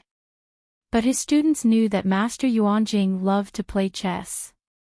He would often play chess and entertain himself for the whole night. Master Yuanjing held a black chess piece with his back facing the door. It was as if he had eyes on the back of his head. He said to the young man who had just crossed the door, Zixiao, go and call for the number 3 Tianzi room in the Fanghe courtyard. Tell her that the little Langjuan's father wants her to come here. The young man seemed to have just finished bathing. His black hair was wet and his shoulders were wet. Hearing his master's order, he didn't doubt it. He lowered his eyes and agreed. That little friend is also Master Yuanjing's student. Lu Shi looked up and almost threw the chess piece. He even forgot to ask a question. Chapter 272. Master Yuanjing smiled and asked Lu Shi, "You mean Zixiao?" "I took him in a while ago, so it can be said that I have made up for my regret." By the time he finished speaking, the young man had already turned around and left, leaving behind only a slightly thin and tall silhouette. Lu Shi's eyes widened as if he had thought of something. After a long while, he said in a low voice, "So, he is Mister's fourth disciple." His appearance is indeed extraordinary. Although he said that, he was secretly suspicious. When did Wei Zixiao become Yuanjing's disciple? He was bewildered, and his eyes darkened. Wei Ci was from Langia and was also studying in Langia. However, due to the changes in his family, he left Dongqing with his entire family. Master Yuanjing squinted his eyes. His cold gaze seemed to have seen through everything. Seeing Lu Shi's reaction, he said meaningfully, "Originally, I couldn't have accepted this disciple. Although we were destined to be master and disciple, we were not master and disciple." Lu Shi's hand that was holding the chess piece paused. His face was filled with curiosity and suspicion. "If that's the case, why did you accept him as your disciple? You don't know this, but Zixiao has a knot in his heart. This also causes him to be intelligent, but he also likes to get into a dead end. If he's not careful, he'll step onto the wrong path. In the past, I wanted to take him as my disciple twice, but he refused both times. Now that he is willing to be enlightened, I am naturally overjoyed." To Yuanjing, there was nothing more gratifying than seeing a promising seedling untie the knot in his heart and grow strong and healthy. Lu Shi was completely dumbfounded, as if he had just heard a heavenly book. There had always been others chasing after Yuanjing to be his disciple. How could there be someone who could make Yuanjing chase after him? Wei Ci. Min only said that he was a good strategist. Simply put, they were the prettiest among the smart and the smartest among the beauties. This was a man who used his face to brush official history, and his schemes only appeared in unofficial history books. So, Master Yuanjing, are you sure you're not joking? To be loved by Mr. so much, he must not be weak in any aspect. Lu Shi tried his best to maintain his composure so that he would not reveal any flaws. Of course. Zixiao, it's IKEA. Lu Shi and Feng Ren, who was watching the game, were speechless. Wait, IKEA. IKEA. Are you sure there's nothing wrong with this description? Dong dong dong, Jiang Pingji was lazily soaking in the hot spring. A neatly folded towel rested on her forehead. Her long black hair was fixed at the top of her head with a hairpin, revealing her slender and fair neck. Her skin was covered with water droplets. Because of the fog, it was as if she had a filter on her entire body. Although she was still wearing clothes, the audience in the live broadcast room expressed that they could not take it anymore. Sugar-fried chestnuts, #perverted. I really want to climb in and have a bath with the streamer. Streamer Xingjing Shangwa, there are always unruly people who want to compete with me for the streamer. Hearing the knock on the door, Jiang Pingji opened her tipsy eyes. There was a faint blush on her face from the steam, as if she had applied a layer of top-notch powder on it. Did the maidservant bring the wine? She raised her eyebrows and said lazily. Come in. Just leave the wine by the side of the pool. Outside the house, Wei Ci, who had obtained permission, opened the door slightly. Hot and humid air blew into his face, and his vision was filled with white mist. The audience in the streaming room was the first to notice the abnormality. At that moment, Jiang Pingji was still lazily half-lidded. One chestnut, host, stop sleeping. There's a strange man coming in. Be careful. Liu Siji Lianming, it's a man, not a maidservant. Host, don't sleep over. Be careful not to be taken advantage of. Wei Feng Tang Tang, host, stop sleeping. Get up quickly. Someone reminded Jiang Pingji. Naturally, there were also people who noticed the strange man's appearance. But in a flash, the bullet screen full of infatuated fans covered all the reminders. It was an unprecedented grand occasion. Looking at the changes in the bullet screen, Jiang Pingji frowned slightly. She did not need to turn her head to guess the person's magnificent appearance. The audience in the streaming room did not have any other good points, but they had a normal sense of beauty. Not every beautiful face could make them lick the screen. You seem to have entered the wrong door, Jiang Pingji said without turning her head. She supported herself with both arms by the side of the pool and relaxed her whole body. The strange man outside did not come in. Instead, he lowered his head and spoke in a low voice. His voice was between a teenager and an adult. I am Wei Ci. Your father has summoned you to Tianzi room number 1 in the Rose Garden. Hearing that, Jiang Pingji suddenly turned her head to look at the man.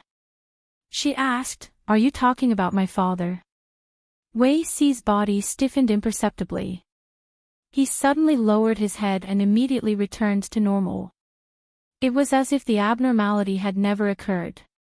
He said with certainty, Yes, your father is playing chess with my master. He specially ordered me to come over and pass on the message. Jiang Pingji secretly rubbed the area between her eyebrows. Although it was very comfortable to soak in the hot spring, one could not soak in it for too long. Why are you so reserved, Lang Jun? Wait a moment. I will go with you after I tidy up. It's okay. Help yourself. The next second, the door closed again. There was a vague shadow at the door. It was obvious that the person had not left. Seeing that, Jiang Pingji frowned but did not say anything. Climbing out of the hot spring, she temporarily closed the streaming room. After a simple wipe, she changed into a dry robe. After doing all that, she reopened the streaming room and pushed open the paper door at the same time. She said to Wei Ci, who was kneeling at the door, Please lead the way, Lang Jun. At that moment, without the cover of the fog, Wei Ci's appearance was clearly visible to her. Seeing him in person, she could understand why the lookalike person in the streaming room was so excited. His long, black hair was warm and damp. It draped over his shoulders, leaving wet marks. The ends of his hair were dripping with water droplets. His face was like jade and his skin was like fine porcelain. Because of the heat, his cheeks were a little flushed, giving people a slightly intoxicated feeling. His hair was like a knife, his eyebrows were like ink, and his pure black eyes were cold and calm. When he looked at Jiang Pingji, he did not reveal the slightest emotion. It was as if he had emptied his mind.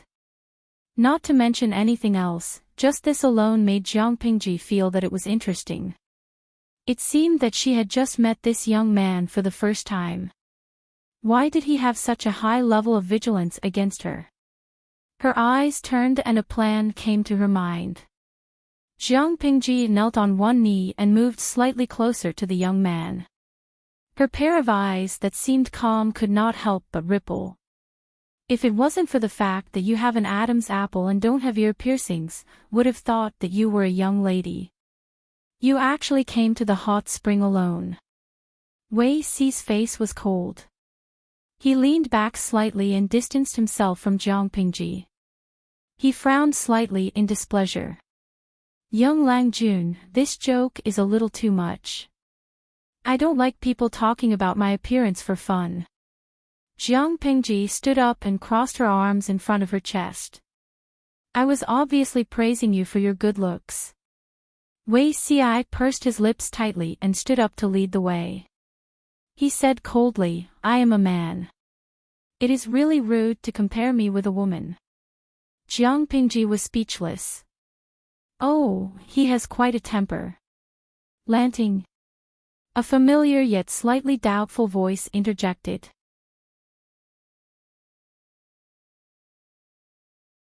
Chapter 273. TSK, I was wondering who it was. So it's the famous Fenger Langjun. It's really easy to find traces of you. Jiang Pingji walked to the side of the corridor, which was separated from Feng Jin by a pond. The two of them conversed through the air. Feng Jin felt wronged. He did not know that Jiang Pingji would be in Shangjing at that time. If he had known earlier, he definitely wouldn't have come out to soak in the spring with his classmates. Just now, when he was leaning against the railing and looking into the distance, he suddenly saw a familiar figure. He thought that his eyes were playing tricks on him, but he didn't expect that it was really his friend. I haven't seen you in a few months. Lanting's glib tongue has only increased. You're able to pin a groundless crime on me without any hesitation. Feng Jin smiled. At that moment, a classmate beside him called out to him. Feng Jin apologetically said to Jiang Pingji, Lanting, please don't blame me. We'll catch up later. After Jiang Pingji greeted him, she realized that Wei Ci was looking coldly at Feng Jin's back as he turned around. I just met an acquaintance. Wei Langjun, please lead the way. Wei Ci withdrew his gaze and did not say a word. One after the other, they soon arrived at the Rose Courtyard Sky Room 1. Lanting, come here. This is Master Yuanjing. In the future, when you learn from teacher, you must remember not to be naughty and mischievous. Lu Shi's chess skills were not bad, but compared to Master Yuanjing, he was still lacking. So, he lost without feeling depressed or embarrassed. By the time Wei Ci brought him over, the chessboard had already lost its momentum. Lu Shi decided to divert his attention. Master Yuanjing said to Jiang Pingji, little friend, we meet again. Hello, sir. She greeted him obediently and said to Lu Shi, don't worry, father. I know. At this moment, Wei Ci, who was talking to his classmate in a low voice, glanced at her out of the corner of his eye, then quietly shifted his gaze. Master Yuanjing was addicted to chess. How could it be enough to defeat Lu Shi? I'll call you Lanting. He shifted his gaze to Jiang Pingji and asked, will you play a game with me? As you wish. Jiang Pingji did not know how to play chess, but Lu Shi had learned it before. Although his chess skills were not very good, his basic skills were very solid. She, who had inherited Lu Shi's memories, naturally knew how to play chess. The opening was a little miserable. Feng Ren and Lu Shi, the two observers, couldn't stand it anymore. They wanted to roll up their sleeves and play the game themselves. Lu Shi was even more suspicious. His daughter's chess skills were not that bad. How did Wei Yuan teach him? Unexpectedly, Master Yuanjing acted like a beginner. He placed his chess pieces randomly, and no one could figure out what he was planning. As a player, Jiang Pingji understood that the other party was intentionally guiding her. Jiang Pingji couldn't help but be more serious about the game. She went through Lu Shi's memories in detail in her mind. After familiarizing herself with the game, she used her own method to calculate. The speed at which she placed the chess pieces became slower and slower. In the end, she had to think for half a cup of tea before she placed a chess piece. At that moment, Master Yuanjing suddenly smiled. The game of chess had finally begun. Master Yuanjing looked at the chessboard and smiled. I've won this round. Jiang Pingji pursed her lips so tightly that they almost formed a straight line. There was still some heat in her eyes. One more round. No more, no more. Master Yuan Jing shook his head and looked a little tired. I'm already old. How can I compete with young people in terms of energy? Lanting, if you still want to play chess, Zixiao is the best among all of us. You can play 2 rounds with him. Jiang Pingji frowned and looked at Wei Ci. Wei Ci narrowed his eyes and said indifferently, I'm not feeling well. It's not convenient for me to play with you. Jiang Pingji was speechless. She didn't do anything to him, did she? Why is he so angry? Not only was Jiang Pingji surprised, but Wei Ci's classmates who were close to him were also confused. What's wrong with Zixiao today? Why do I feel like he's a different person? You think so too? Did that Lu Xiao Langjun unintentionally make fun of his appearance? Although in this day and age, the beauty standard of men was based on gentleness, the more feminine, the better. Their bodies were delicate and soft, and they would be blown away by the wind. There were some people who hated that kind of atmosphere. Wei Ci was one of them. He hated being treated as a woman, and he hated it even more when others made a fuss about his appearance. If Lu Shi violated this taboo and was treated coldly by Wei Ci, it seemed to make sense. Jiang Pingji's hearing was amazing. Naturally, she didn't miss the discussion. She was also confused. At most, he just said that he was good-looking. Did he have to be so angry? However, she wasn't a credit, nor was she gold or silver. She couldn't expect everyone to like her. If Wei Ci didn't like her, so be it. It wasn't like she would lose a piece of flesh. Jiang Pingji soon forgot about this detail. She sat quietly at the side and watched the others play. Lu Shi, Feng Ren, and the other elders were also sensible. They knew that their presence would make the others feel uncomfortable, so they simply found an excuse to leave. However, before Lu Shi left, he winked at his daughter. Don't give yourself away, my daughter. Do you know how to play the drinking game? Jiang Pingji was young. The others were either in their 20s or about the same age. She, a teenager, sat quietly in the corner and watched the others play and talk. No matter how one looked at it, the scene was a little sad and pitiful. Therefore, someone took the initiative to talk to her.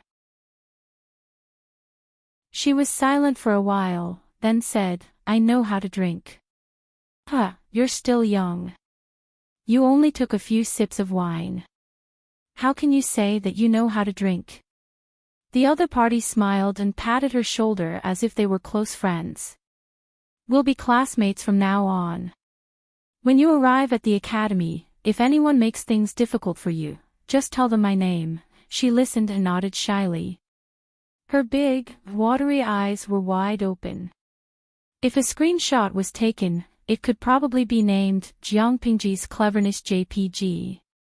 The drinking game was originally an activity to liven things up during banquets. Jiang Pingji also knew some of the rules. All the youths present were top students. Even if a few of them weren't that great, they were the type that could make up for their inadequacies with hard work. When they played the drinking game, the content was naturally as difficult as possible. Poems, songs, and essays were all over the place. There were also obscure geographical knowledge, unofficial history, and biographies. In short, although they couldn't understand it, they always felt that it was awesome. After an hour, Jiang Pingji's brain was stuffed with words. She rested her chin on her hand and looked indifferent. She felt someone was approaching her. She turned her head and saw Wei Ci, who had a bad temper, push a tray toward her. There were all kinds of dried fruits and snacks on the tray. He looked down and avoided Jiang Pingji's sight. Jiang Pingji was surprised and asked, Did I offend you in any way? Wei Ci didn't answer her question. I heard Wenbin mention you a few days ago. Jiang Pingji was stunned. She suddenly remembered the words she used to fool Han Yu. She used to fool Hanyu by saying that she had seen Qingjing and Wei Xi in her dream. She even described Wei Xi as beautiful. Ah. Was it because of that? She coughed awkwardly and said with a lack of confidence, it was just a misunderstanding.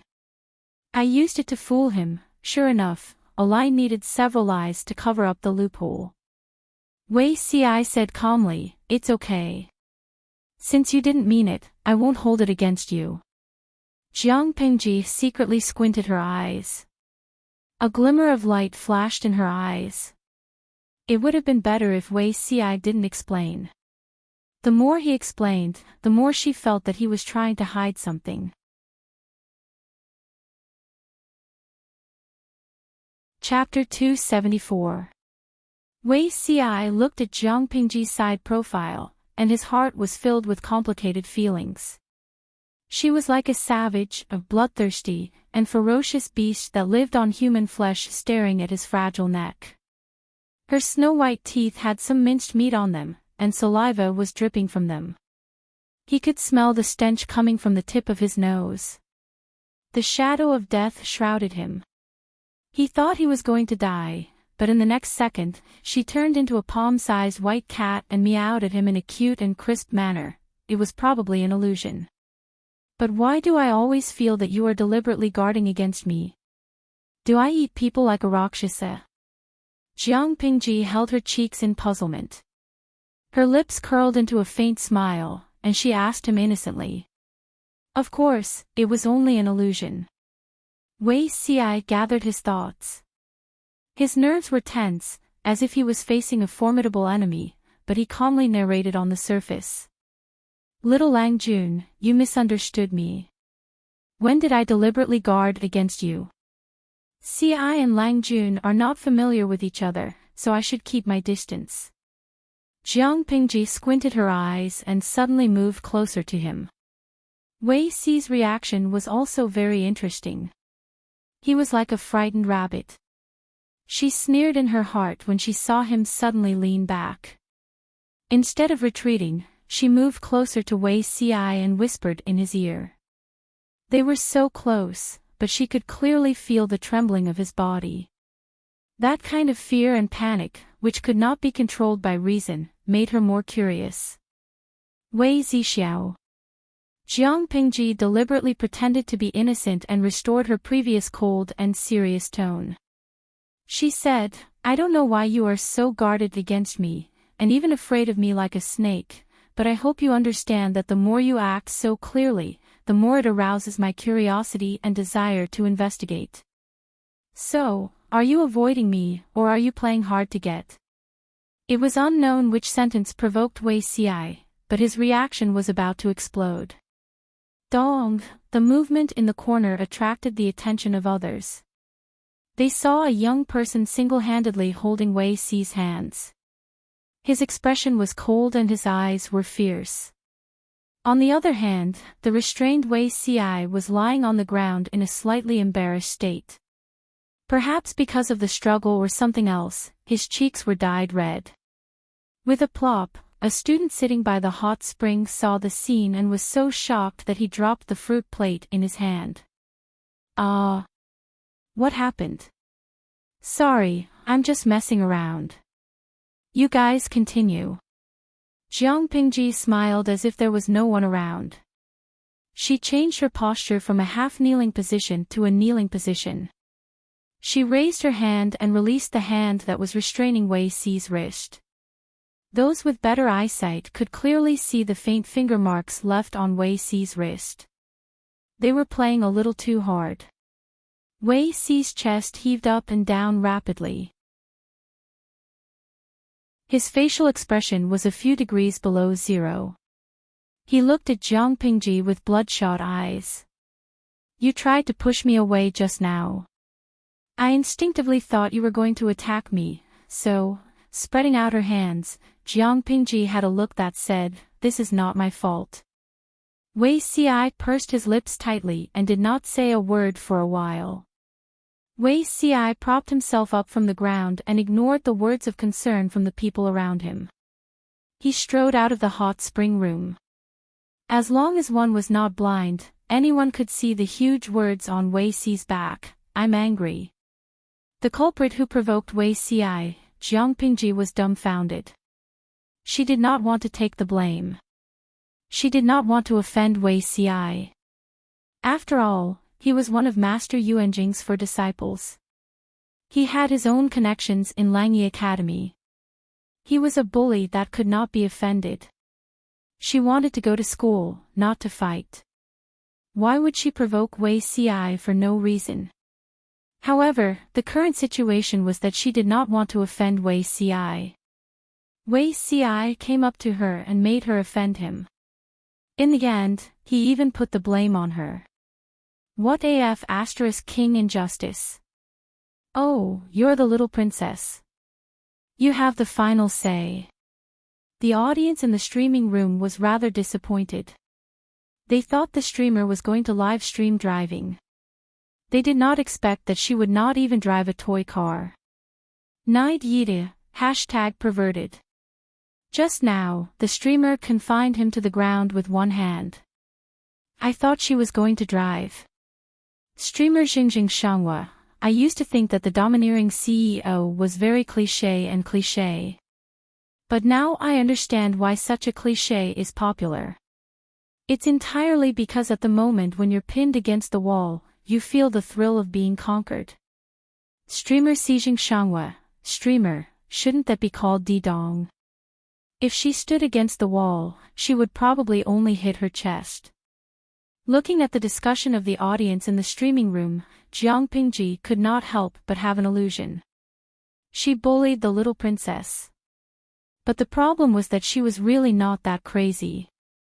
Not only did the audience in the streaming room think so, but even the audience who were watching the live broadcast thought so. Although Zixiao is born beautiful, he is a real man. The person who had tried to get close to Jiang Pingji came over. It was unknown whether he was gloating or something else. Although we have many sworn brothers now, you are still a little young at your age. After he finished speaking, he raised his eyebrows at her and gave her a look that all men understood. Jiang Pingji's face darkened after she heard that. Wei Si left the hot spring room. The cold wind outside blew and cleared his feverish mind. Just as Jiang Pingji said, if he behaved as usual and did not reveal any abnormalities, the other party would probably not even look at him. That was exactly what he wanted. But he was not mentally prepared. He showed an abnormality and attracted the other party's attention. The current situation was the complete opposite of his original plan. He stood in the corridor in a daze. The bright white moon in the sky was reflected on the pond. The scenery was pleasant and it made his state of mind slightly calm. Now that he had calmed down, he did not intend to go back. He was afraid that he would give himself away again.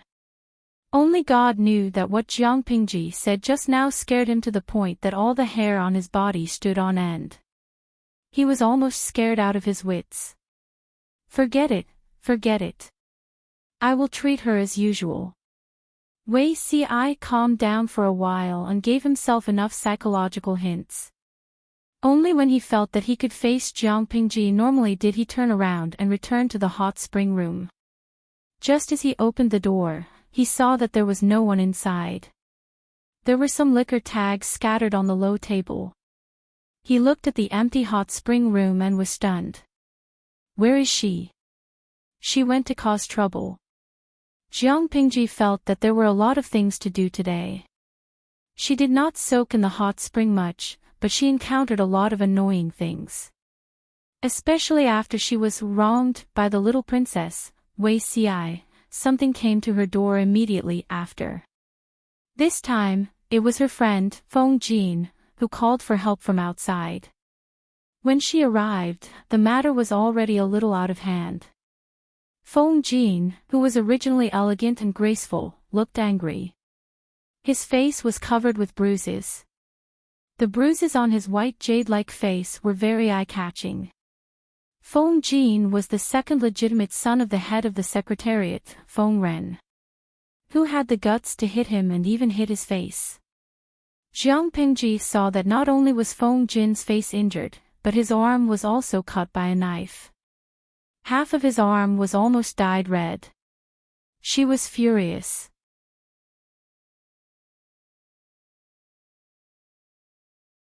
Chapter 275.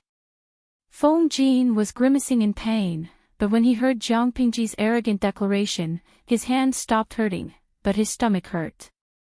If they were in Heijin County, it would be fine for her to be so arrogant. At least she could handle it. But now, they were in Shangjing, where the emperor was.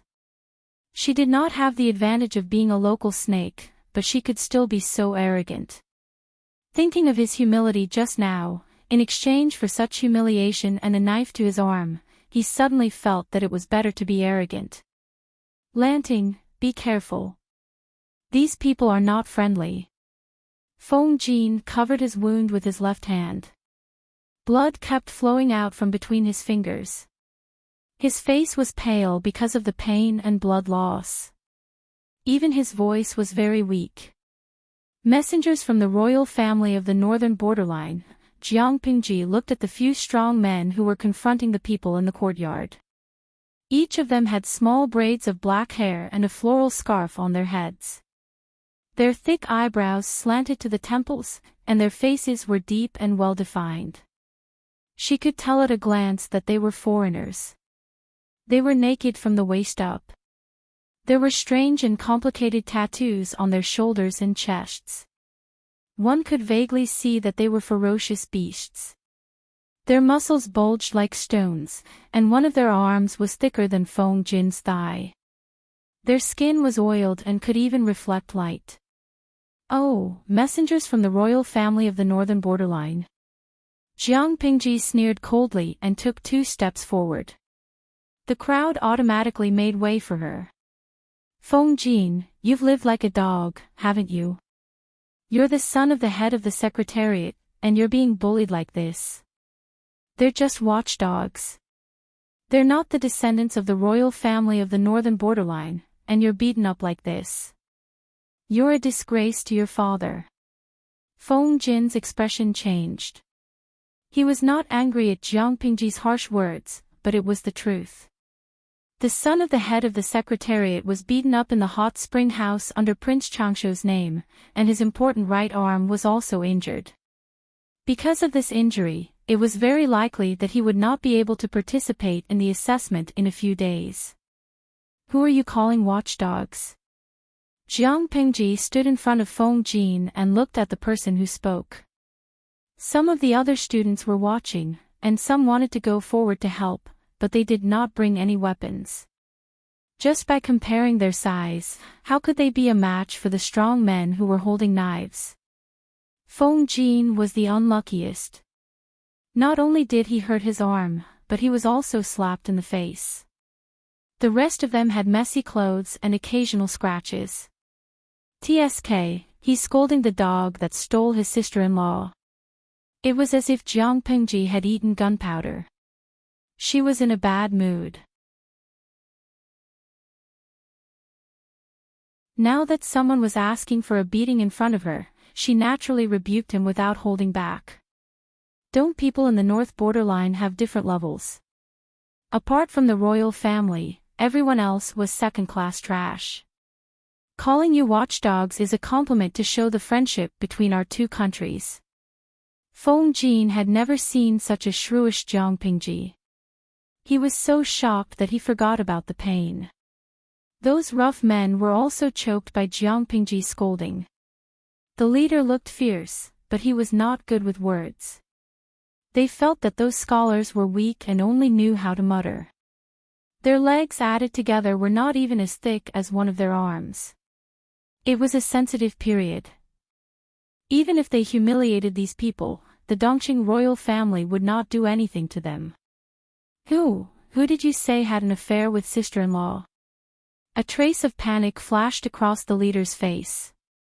He took a step forward with his knife and instantly closed the distance between him and Jiang Pingji. He threatened her fiercely. Jiang Pingji laughed and grinned, showing her white teeth.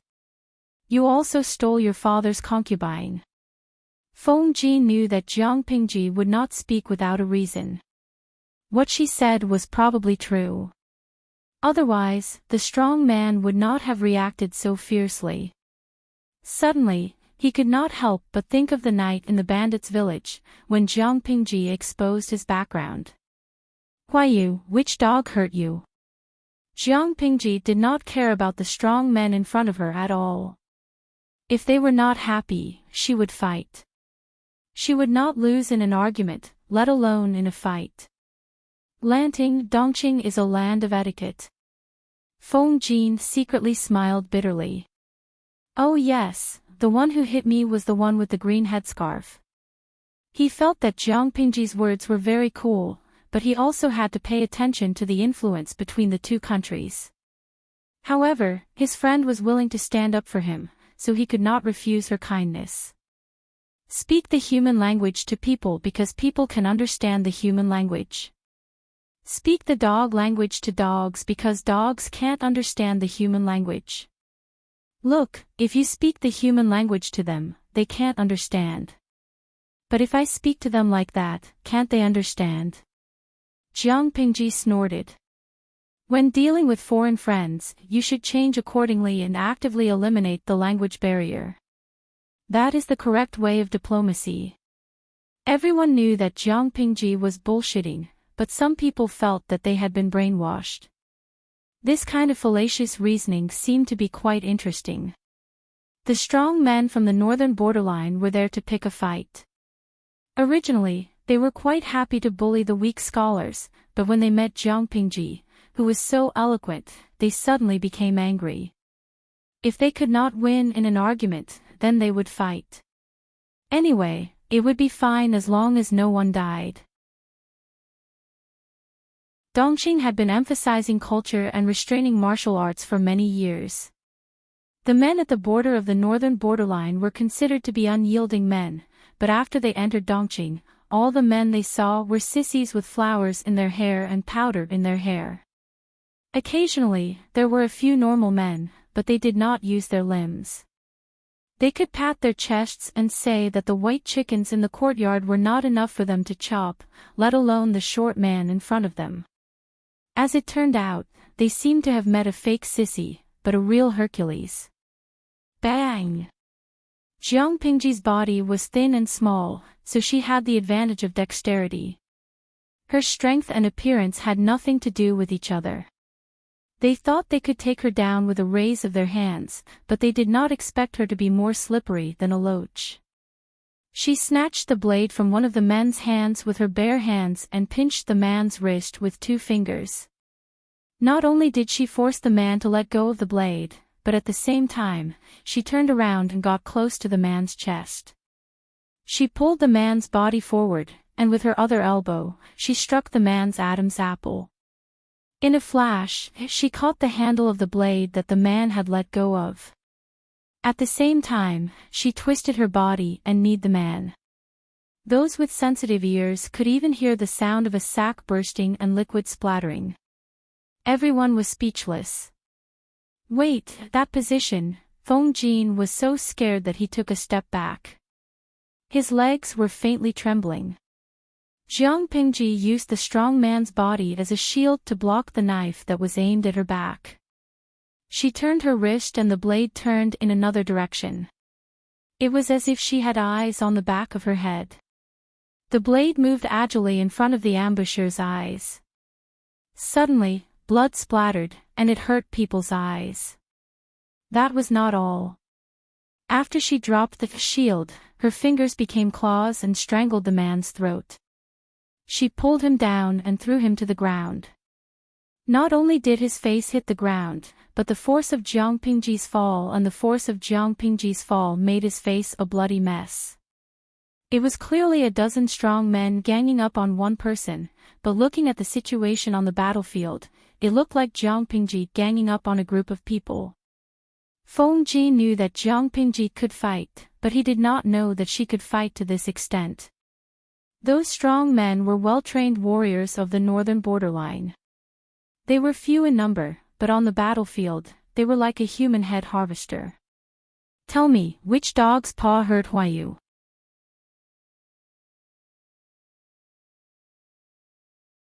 Chapter 276. Jiang Pingji basically showed no mercy. Although they were still alive, they were basically crippled.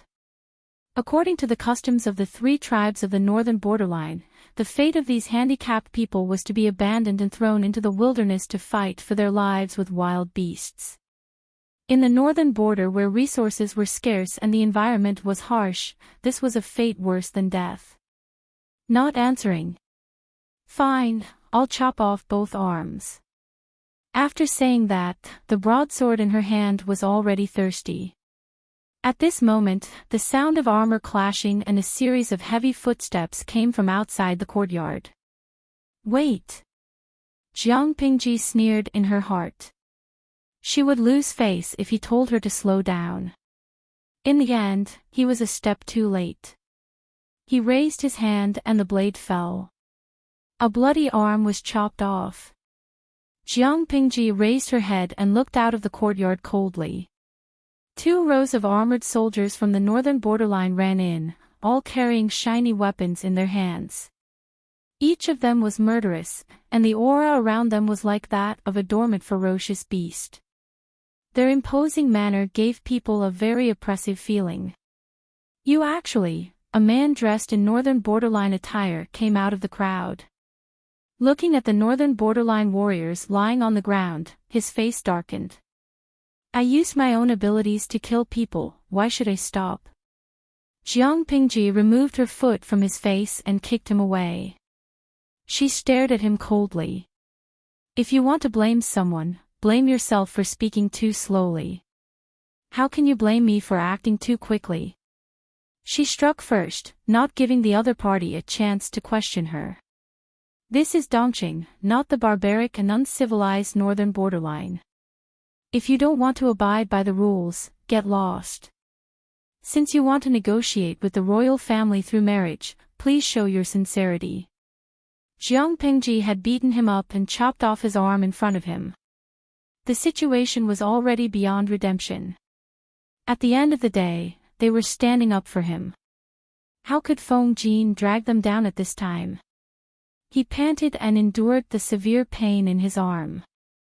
With a pale face, he said, seriously injuring the son of an important minister and humiliating the young students of Dongqing, is this the sincerity of your court in the peace talks?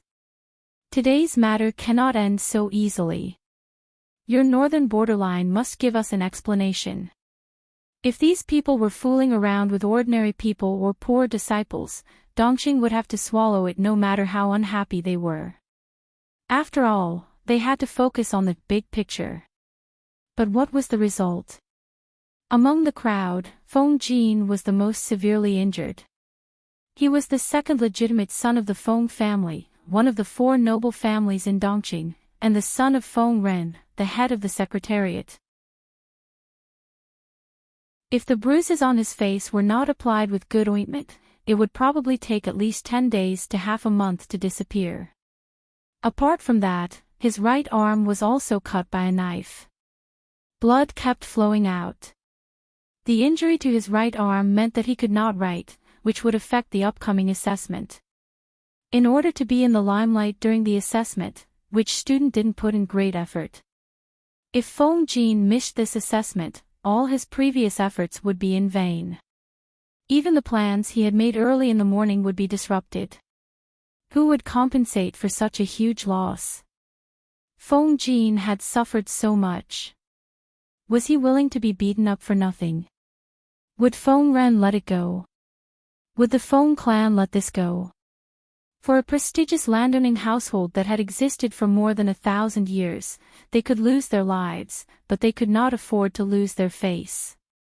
Seeing that Jiang Pingji and Feng Jin were echoing each other with an arrogant attitude, the face of the man from the northern borderline who led the troops over also stiffened.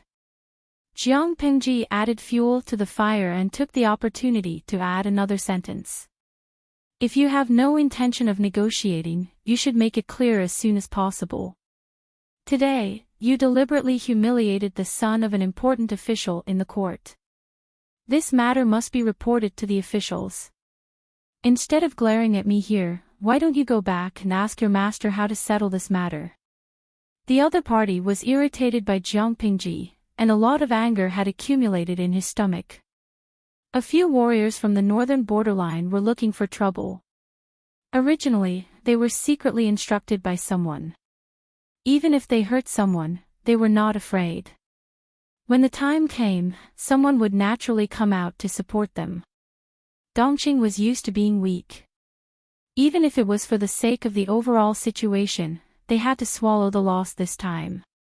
However, they never expected that the warriors from the northern borderline who came to look for trouble would not only bully others but be pressed to the ground and trampled on. The man from the northern borderline was the general of the northern borderline who escorted the princess. He had some status and prestige among the 3 tribes of the northern borderline. He should have led his troops over arrogantly with the intention of denouncing them, but now he was put in a difficult position by a teenager. Who do you think you are? You hurt the warriors of the northern borderline. You should pay the price. Arrest them all. The man from the northern borderline calmed himself down and planned to arrest them first so that there would be no evidence.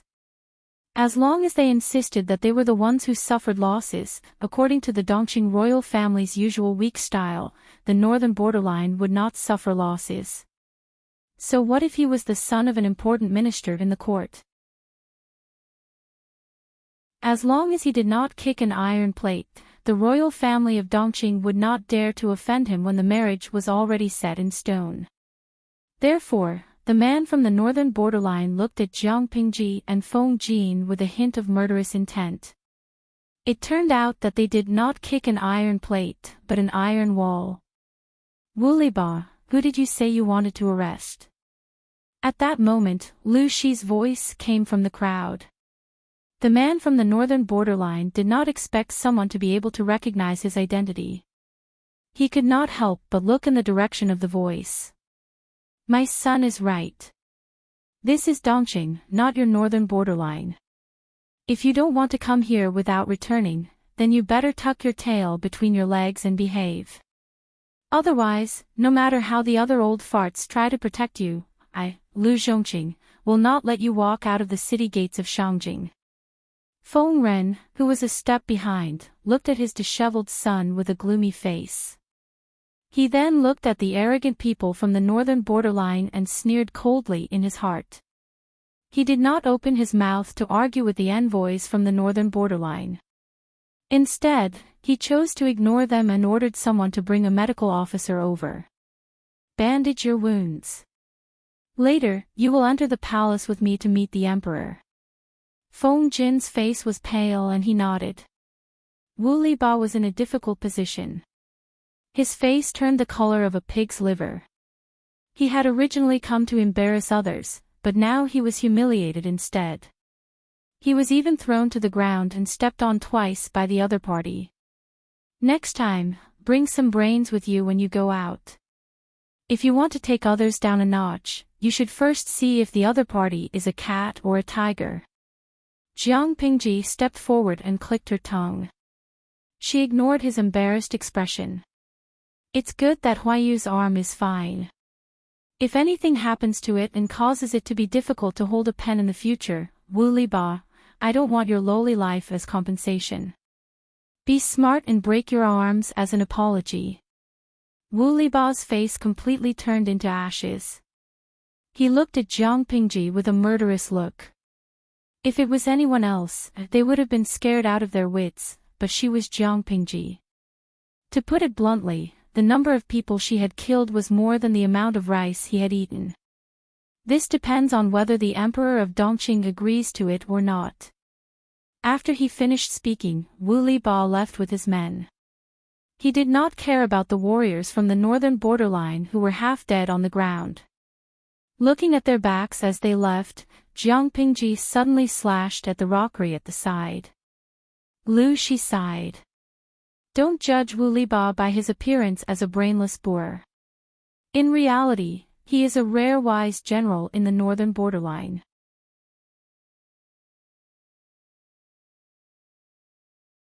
Chapter 277.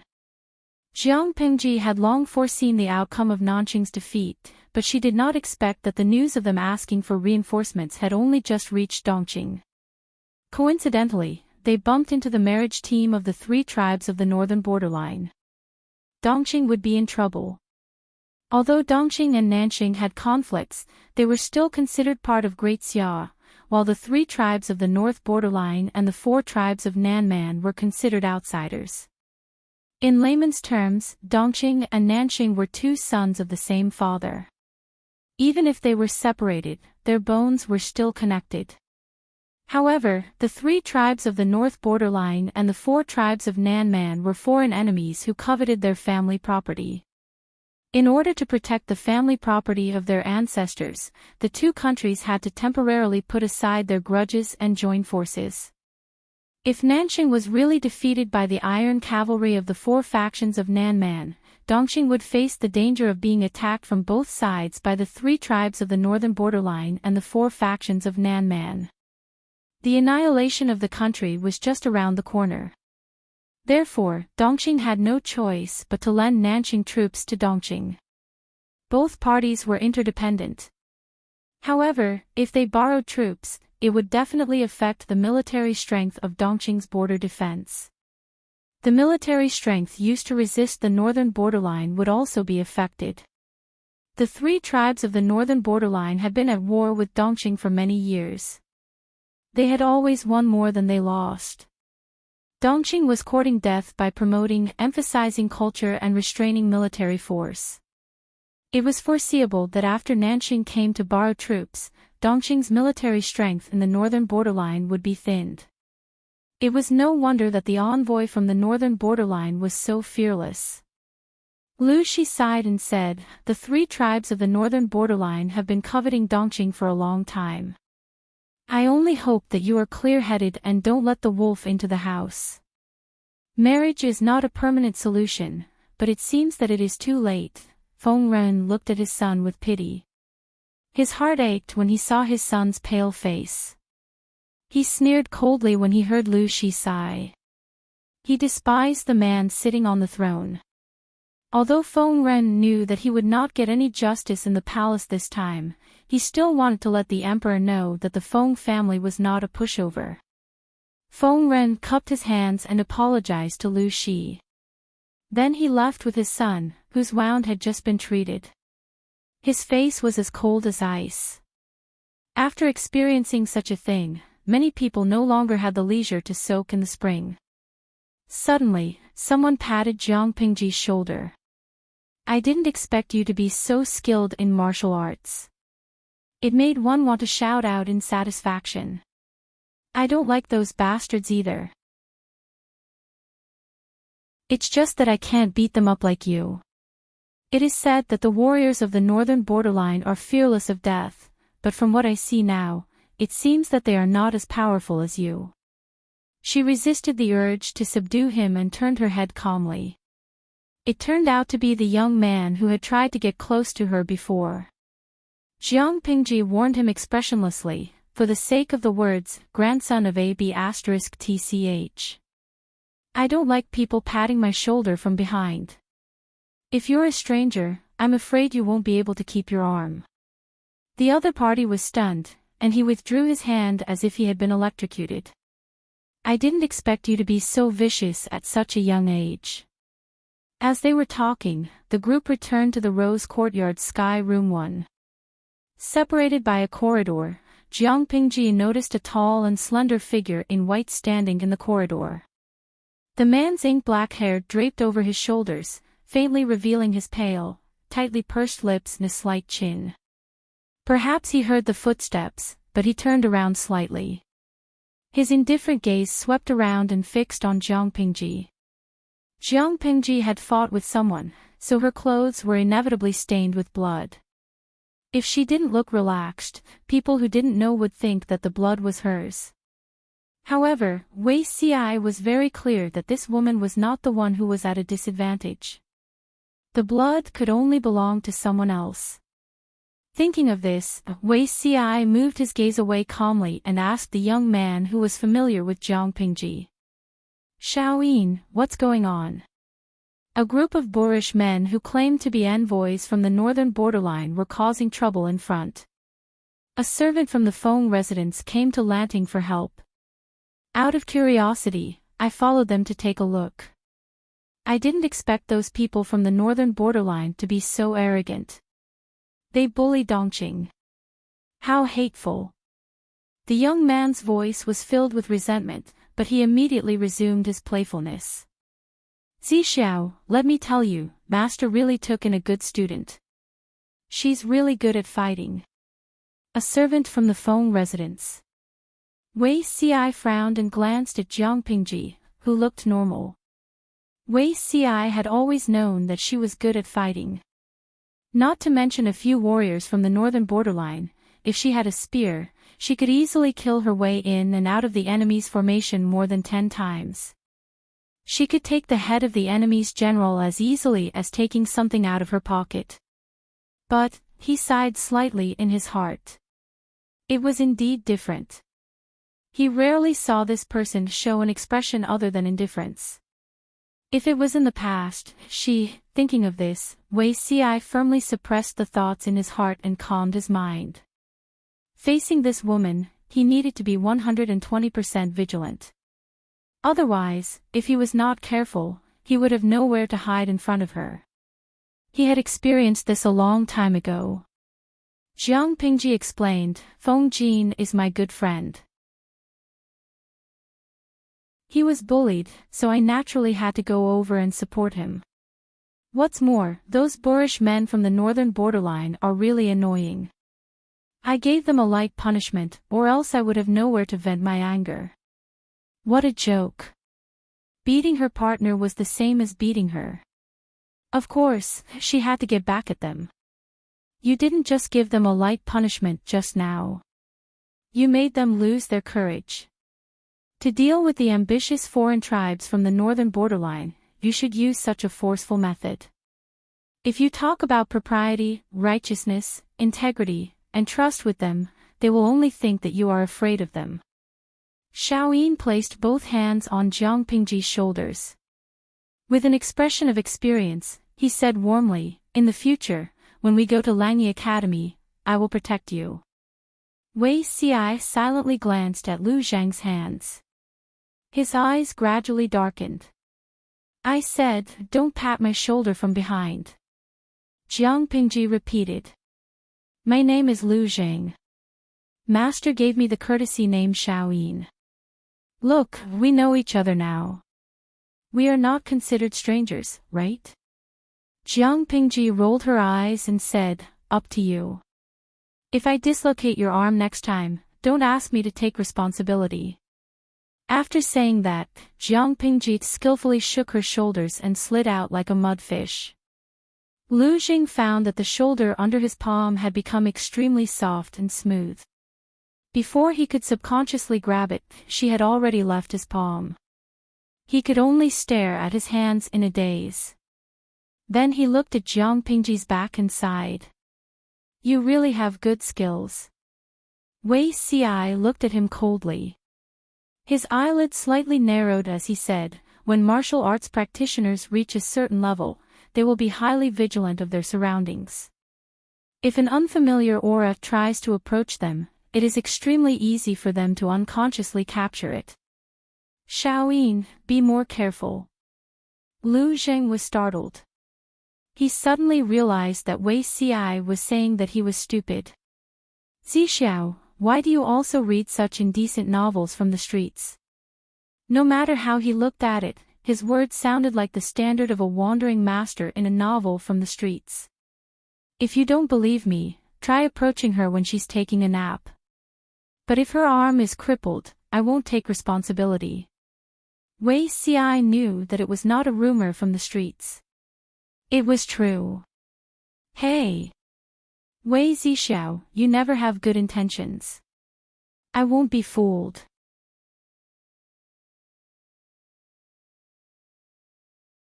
Chapter 278.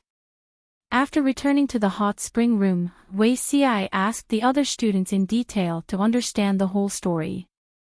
He sighed and said, Feng Huayu's fortune never comes in pairs, and misfortune never comes alone. He suffered for someone else for nothing. But it's fortunate that this is the case. Otherwise, tonight's incident would be difficult to resolve. Dongqing is already in a precarious situation. It can't withstand such a shock. Jiang Pingji listened at the side. She raised her eyebrows slightly and asked, What do you mean? Wei Ci didn't want to answer. After all, he had some indescribable resistance to this person. He subconsciously didn't want to have too much contact with her. But after a slight hesitation, Wei Ci recalled what Jiang Pingji whispered in his ear when she imprisoned his hands. He didn't want her to pay special attention to him. He could only let go of the grudge in his heart and truly treat her as a very ordinary person.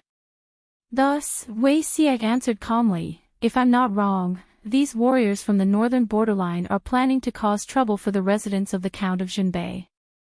Lu Zheng, who was at the side, suddenly reacted. Yes, among the group of people just now, there was indeed a Lang Jun from the residence of the Count of Junbei. The descendants of the Count of Junbei have contributed a lot to Dongqing. They shed blood and shed blood. They were originally flourishing, but in order to guard the northern borderline, some of them died in battle, some died of illness. There aren't many seedlings left. Among the Langjuns today, the reclusive crown prince of Junbei was also present. The descendants of the Count of Junbei guarded the northern borderline and took the lives of many northern borderline warriors. Most of the descendants of the Count of Junbei died on the battlefield at the hands of the generals of the northern borderline. The two sides have long formed a deep hatred. It's not surprising that they have a conflict when they meet. The descendants of the Count of Junbei are few and far between, but they still hold a large number of troops. The emperor has been afraid of them for a long time and sees them as a thorn in his side. If anything happens to the crown prince, I'm afraid the three tribes of the northern borderline would probably wake up laughing even in their dreams. The emperor sitting high on the dragon throne might be angry on the surface, but he must be very happy in secret. I heard you say that there's a person called Wu Liba among the group of people causing trouble. He's one of the few wise generals in the three tribes of the northern borderline. He looks stupid and reckless, but he's actually very meticulous. Now that they were in the territory of Dongqing, no matter how arrogant they would not dare to act so recklessly. However, if the target is the crown prince of the residence of Junbei Marquis, the emperor will be furious on the surface, but will secretly protect Wu Liba and his group. By doing so, he could not only satisfy the emperor's wishes, but he could also sow discord between the residents of Northern Marquis and the emperor, causing the two to completely turn against each other. The military power in the hands of the Count of Junbei was too great. How could the emperor not know the ambition of the three tribes of the northern borderline? However, he was even more afraid that the residents of Count Junbei would be overshadowed by their achievements. Lu Jing felt a chill down his spine. Even though he had talked about the world situation with his classmates, he had never been as cold as he was now. The other point is also the reason why the three clans of the northern borderline are the most fearless. Nanqing's army was defeated like a landslide. Dongqing was bound to send reinforcements. At that time, the border of the northern borderline would be in danger. Now, I'm afraid the emperor is looking forward to the marriage even more. He hopes to temporarily stabilize the three tribes of the northern borderline by marriage, but he doesn't know that the northern borderline has been coveting Dongqing for many years. Why would they care about a weak marriage relationship? Jiang Pingji snorted coldly. What you mean by this is that the emperor may now favor the three tribes of the northern borderline and work hard to stabilize them with all kinds of generous conditions. It's not that it's possible, it's that they will definitely do so. Wei Ci sighed softly. He also had feelings for the royal family of Dongqing, but he couldn't stand the fact that they were too good at courting death. The more disappointed he was with the royal family of Dongqing, the more he missed the person who made him suffer for half of his life. Putting aside how shocking it was for a woman to ascend to the throne, at the very least, she was able to stabilize the country, prevent the people from being humiliated, prevent chaos in the court, and prevent the people from being anxious and fearful. Thinking of this, the pain he had suffered seemed to be nothing. The power of the emperor is not bestowed by the deities of heaven and earth. It comes from the people and the people of the world. Therefore, the emperor is light, but the people are heavy. As an emperor, if he destroys his reputation through marriage, struggles to survive by ceding land, exploits the people through tribute, and humiliates the country through reparations, how can he have the face to sit on the throne? The emperor should guard the gates of the country, and the emperor should die for the country. Now that he could do it all over again, he hoped that he could truly assist her for once, as a strategist and not, as someone that even he despised. Jiang Pingji felt a little depressed. She snorted. Oh, the group of people from the northern borderline have achieved their goal of testing the bottom line by creating trouble. Wu Liba's action seemed arrogant, but upon careful thought, there were many conspiracies and calculations involved. The emperor's final judgment was biased towards the northern borderline. Wu Liba's goal of testing the waters had been achieved, and he would be more fearless in the future. But Lu Langjun, you don't have to worry. As long as your father is still around, the emperor won't touch you easily. When he said this, Wei Xi's expression was a little strange and conflicted, but he quickly restrained it. How could he not be conflicted? Lu Xi had clearly been personally. TSK, how could he become the county chief of Hu County? If Lu Xi had the ability, he wouldn't have ended up like that. Wei Xi didn't know what went wrong, but he didn't intend to investigate further because there was no need. He was very clear that people would change. From the moment things changed, everything that he knew would be useless. The right path was to be down to earth. Jiang Pingji was not happy about what Wei Xi said. Only the weak needed to be protected by the strong. She was safe because of Lu Xi, which meant that she was not strong enough. Thinking of this, a strange light flashed in her eyes. An impulse arose in her heart, but she forcefully suppressed it in the end. Jiang Pingji smiled coldly and said meaningfully, "Oh, it's best if he doesn't touch me. If he dared to touch her, he would make the emperor regret crawling out of his mother's womb." Wei Xi was silent. Seeing Jiang Pingji reveal an expression that he was familiar with, he was shocked to find that his hands were secretly sweating. Wei Xi forced himself to calm down. Just as he was about to stand up and leave, Jiang Pingji suddenly asked him, "Is Zixiao very clear about the situation in the court?" He was about to say that he knew a little, but the ignorant Lu Jing directly exposed him. "Lanting, you don't know about this. Come, let me tell you. Zixiao's policy and political commentaries have always been very exciting. He has a profound analysis of the world situation and always has his own views. Sitting at home, he has long been aware of the situation in the outside world. Even my master said that he is not inferior to Premier Jiang of the previous dynasty. It's a pity that he is stubborn. I don't know what's bothering him, but he still refuses to accept my master as his disciple." Lu Zheng had placed Wei Xi on a pedestal and praised him with all his might, but in the end, he said, "Fortunately, half a year ago, he went down the mountain and hit his head. He finally knocked the water out of his head and agreed to be my master's disciple." Jiang Pingji, Wei Xi, I'll say it again, Lu Xiaoyin. You. Say. Who? Brain. Head. Enter. Water. Yes. Suddenly, Lu Jing rubbed his arms. He was clearly in the hot spring, but his back felt a little chilly. Xiaoyin, I suddenly feel a little itchy. Come, let's have a game. Without any explanation, Wei Xi pulled the very unwilling Lu Jing away.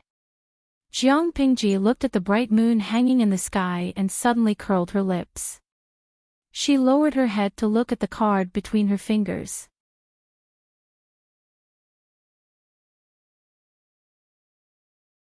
Chapter 279. Feng Ren and his son sat in the speeding carriage. The sound of the wheels was mixed with the bustling noise in the carriage, but it couldn't break the strange silence between the two of them. After a long time, Feng Ren sighed and said calmly, "Does your hand still hurt?" Feng Jin sat upright. His face was abnormally pale, and his lips were slightly blue. The wound on his right arm had been bandaged by the medical officer, but the blood had soaked through most of his sleeves and arms. It hadn't dried up yet, and the strong smell filled the entire carriage. He looked rather pathetic. "It doesn't hurt that much anymore." Feng Jin lowered his eyes and answered. He asked hesitantly, "Father, the Emperor." Feng Ren interrupted him and said, "I'm afraid the Emperor is determined to unite with the 3 tribes of the northern borderline by marriage to stabilize the war situation at the border. Even a child wouldn't bother to use such a naive scheme, but the Emperor can't help him after all." Feng Jin didn't miss a word that his father said. The more he listened, the more nervous he became, as if a small drum was beating intensely in his heart. Did his father mean that he was ready to give up the hopeless Dongqing royal family? "You were a little reckless today. If it weren't for Lu Zhongqing's strong martial arts, you wouldn't have just injured your arm." Feng Ren's voice was a little more pitiful and resentful. After all, it was his son who was injured, and the pain was in his father's heart. Feng Jin lowered his eyes and silently listened to Feng Ren's rebuke. He didn't like to stand out, but today he had a conflict with the warriors of the northern borderline and was even injured by them. Naturally, he had his reasons. If he went forward, he would at most be injured, but if the warriors of the northern borderline pointed their spears at the crown prince of the Count of Zhenbei, someone might die. Everyone knew that there were hungry wolves in Dongqing. The Count of Zhenbei was the last stronghold of Dongqing in the north. If something happened to the crown prince of the Count of Zhenbei, who knew what those people would do? How arrogant would the 3 tribes of the northern borderline be? Maybe it was because of the family tradition. Feng Jin and Feng Ren usually didn't care who was the emperor. However, Feng Jin was still young and hot-blooded. He could not watch what happened today become the fuse for the downfall of the Count of Zhenbei. When the time came, the 3 tribes of the northern borderline would no longer be able to stop them. They would be able to send their troops south and march straight into the hinterland of Dongqing, causing the people to be plunged into misery and suffering. Therefore, Feng Jin stopped the crown prince of Count Zhenbei and went forward to face the provocation of those warriors from the northern borderline. He was defeated and was injured. If he hadn't been quick-witted and asked Jiang Pingji for help, it would have been more than just an arm injury. Thinking of Jiang Pingji, Feng Jin's expression softened a little and he felt a little more warm. At this moment, he somewhat understood what it felt like for a ranger in a common story to be willing to risk his life for the sake of his brother. Feng Ren changed his tone and said somewhat angrily, "However, have you ever thought about what would happen if that brat's martial arts skills aren't good enough and he gets implicated because of you?" Feng Jin was speechless. He was about to say that Jiang Pingji's martial arts skills were excellent, but Feng Ren did not give him a chance to speak. "Forget it, I owe Lu Zhongqing a favor this time. I'll find a chance to repay him in the future." For a moment, the carriage returned to silence. Feng Ren closed his eyes and could not help but start to think about what to do next. The current royal family of Dongqing was like mud that couldn't be helped. In order to take back the power in the hands of the aristocratic families, that man made even more foolish moves. He secretly supported the influence of his relatives and condoned the power of the eunuchs. He tried to muddy the waters so that he could fish in troubled waters and reap the benefits. What was the result? The struggle between the aristocratic families, the collective group of eunuchs, and the increasingly powerful influence of the relatives became more and more intense. The current emperor had great ambitions, but he did not have the means to control his subordinates. It was originally just a problem of the aristocratic family's power, but now it had become a hidden danger that affected the entire court and the whole of Dongqing. The Feng family had been passed down for more than 1,000 years. What kind of storms and waves had they not seen? Dongqing was just like a big ship that was leaking and in danger of sinking at any time. Now, it was time to retreat bravely and temporarily lay dormant to wait for the general trend of the world. But after a while, Feng Ren already had a plan in his mind. Feng Jin, who was beside him, was still worried. The carriage went straight to Shangyang Palace. The towering palace was like a giant beast lying on the ground. Although it was late at night, the palace lights were not extinguished. If one looked down from above, the brightly lit Shangyang Palace was like a brilliant pearl embedded on the ground. The emperor wanted to sit on the mountain and watch the tigers fight. Every day, he would play with the palace maids and concubines. He was extremely luxurious. Occasionally, when he wanted to have an affair, he would either visit the officials' homes incognito, humiliate the officials' wives, or kidnap women and lock them in the summer palace. The officials in Shangjing were angry but dared not say anything. In the early years, Feng Ren still had expectations for the emperor.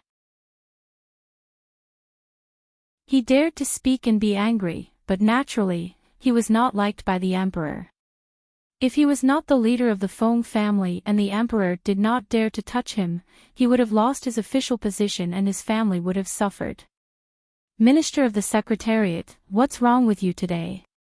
At this time, His Majesty has already gone to bed. Feng Ren smiled coldly. His eyes seemed to be penetrating with cold knives. His tough attitude was completely different from his usual good guy image. Feng Ren waved his sleeves angrily. Gone to bed early. Assistant Liu, you can talk to a 3-year-old kid, but it's not enough to deal with me. You and I know what kind of person His Majesty is. If I don't see His Majesty today, I won't leave. Decadent sounds had already come out of the palace, and the air was filled with an extremely extravagant smell. Did he tell him that the emperor had already gone to bed? Did he really think that he, Feng Xiande, was a 3-year-old kid? Assistant Liu had lost his virginity since he was a child. His voice was extremely shrill, and his appearance was neither male nor female. However, he could climb to the position of Assistant Liu in the Shiraba of Shangyang Palace and become a close eunuch trusted by the emperor. He was naturally good at observing people. He smiled awkwardly. Minister of the Secretariat entered the palace late at night. Logically speaking, I should report as soon as possible. However, His Majesty has been working hard for the affairs of the northern borderline recently, and he often gets angry. It's also very difficult for me. Why don't Minister of the Secretariat secretly tell me that if the matter you entered the palace to report is really important, I'll report it for you even at the risk of being punished by His Majesty. Normally, Feng Ren would definitely be so angry that he would leave when Assistant Liu put him in such a difficult position. He didn't want to argue with the eunuch. But today, he answered with a cold smile, resign. Assistant Liu's face changed dramatically. He said, what happened? How did you make Minister of the Secretariat so angry? Resignation is not a trivial matter. Once it's said, it's hard to take it back. Why did you? Feng Ren said with a cold face, it seems that His Majesty is really asleep. I won't disturb him. I'll write to His Majesty tomorrow. Assistant Liu didn't dare to stop him. He quickly said that he would go in and report. No matter how stupid he was, he knew that Feng Ren's resignation at this time was tantamount to adding fuel to the fire. Feng Jin secretly looked at the luxurious and exquisite Shangyang Palace, and then looked at the arrogant assistant Lu. A chill spread in his heart. Feng Ren said coldly with a fake smile, "Then I'll have to trouble assistant Lu."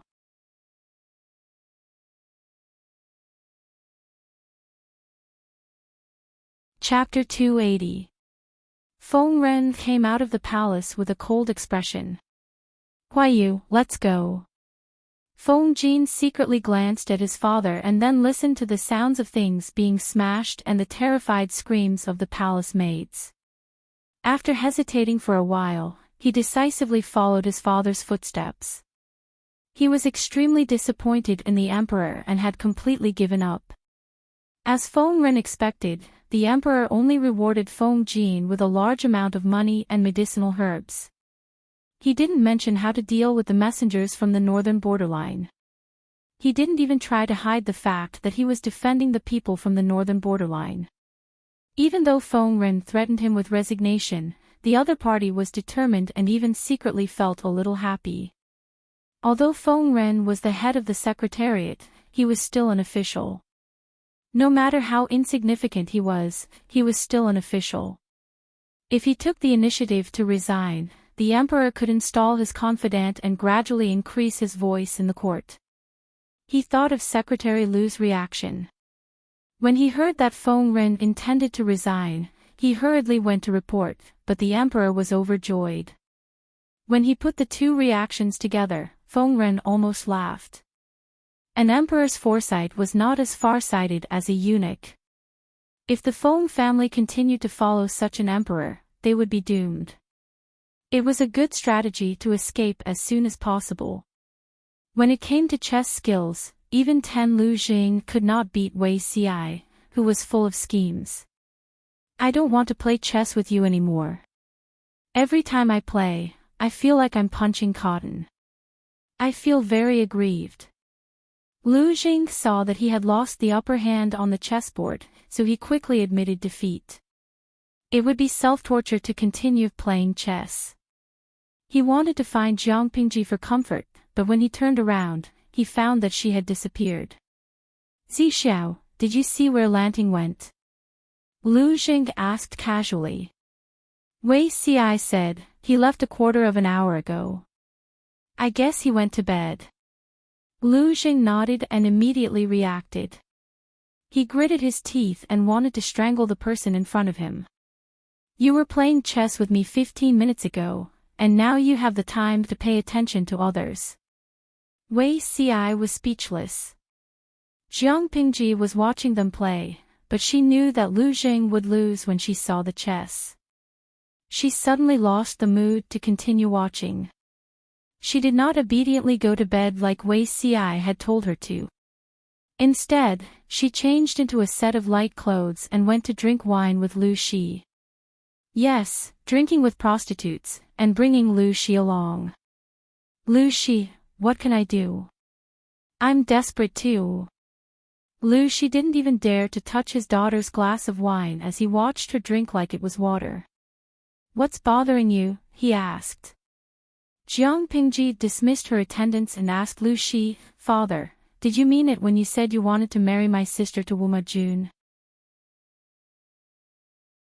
Lu Shi furrowed his brows and replied, "Of course it's true. As your father, I've also said that you don't need to settle the grudges of the previous generation. In that case, I have a presumptuous request." Jiang Pingji's eyes lit up, and there seemed to be a glimmer of light in them. "What?" Jiang Pingji said, "I want to find a girl with outstanding looks to be my sister's dowry. I want her to marry Wuma Jun." Nanxing was already in chaos. The 4 factions of Nanman had directed their troops towards Nanxing's capital city. Out of the 5 countries in the world, 1 was about to perish. She could not wait any longer. Lu Shi's current body would only be 13 years old in a few months. In a few years, no one knew what the situation would be like in the world. Jiang Pingji planned to start planning now, instead of waiting until then to passively enter the game. Lu Shi was a little dumbfounded. He understood that his daughter was probably going to use a honey trap to make the already chaotic situation even worse. At the same time, she would secretly gain some benefits. A honey trap and pillow talk could be considered a good idea, but Wu Majun was only an unfavored prince on the surface. Jiang Pingji only sneered coldly at this. Does the Dongqing royal family still have such a thing as moral integrity? They can humiliate their officials' wives, kill their brothers and snatch their sisters-in-law, and kill their parents. How can they lack a concubine who snatches their sons? Rather than directly sending the beauty to him, it's better to let him snatch her himself. That way, it won't arouse suspicion. Also, try to make this girl look similar to Wu Majun's mother, Wang Shi.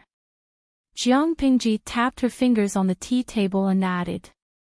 Lu Shi's hands trembled when he heard that. The teacup that he was holding suddenly fell on the table, spilling tea all over the table. His face became extremely ugly.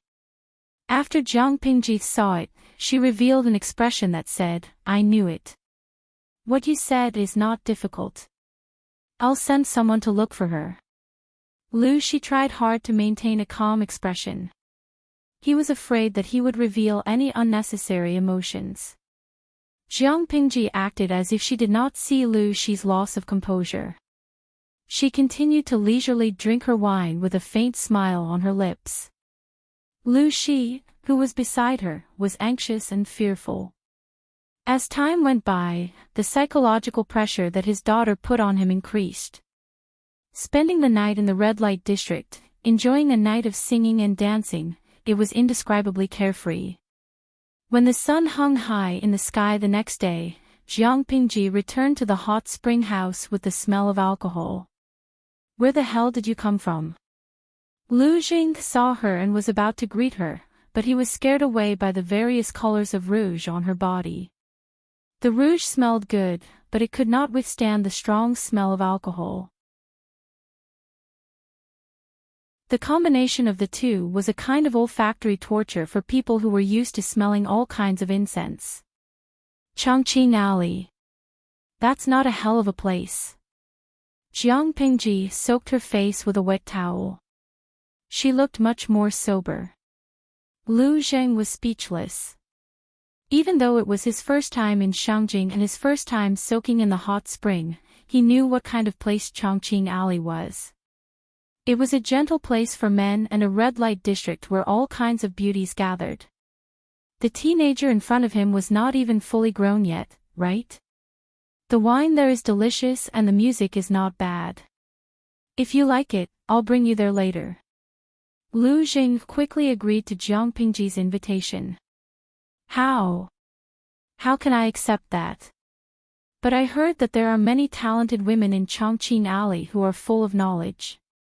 Many young and talented men will always have a poetry competition in order to win a beauty smile. I really want to see it. Wei Ci was speechless. He glanced at Lu Jing, who was slightly eager to try, and then looked at Jiang Pingji. He snorted coldly. Seeing Wei Ci walk past them, Lu Jing said with a bitter face, "Zixiao has never liked to be close to women. He looks down on that kind of place. He heard our conversation just now. I hope he won't say anything in front of Master." "He won't say anything," Jiang Pingji said with certainty. Lu Jing asked, "How do you know?" Jiang Pingji found it funny and answered, "Intuition." Wei Ci did not say anything, but Jiang Pingji and Lu Jing could not go to Chongqing Alley because Master Yuanjing left Ji Shan with his students in the afternoon. Seeing that, Lu Shi felt that soaking in the hot spring was boring, so he took Jiang Pingji and hitched a ride with them. They went down the mountain together. When they arrived at the city gate, they were still talking and laughing when a piece of shocking news came.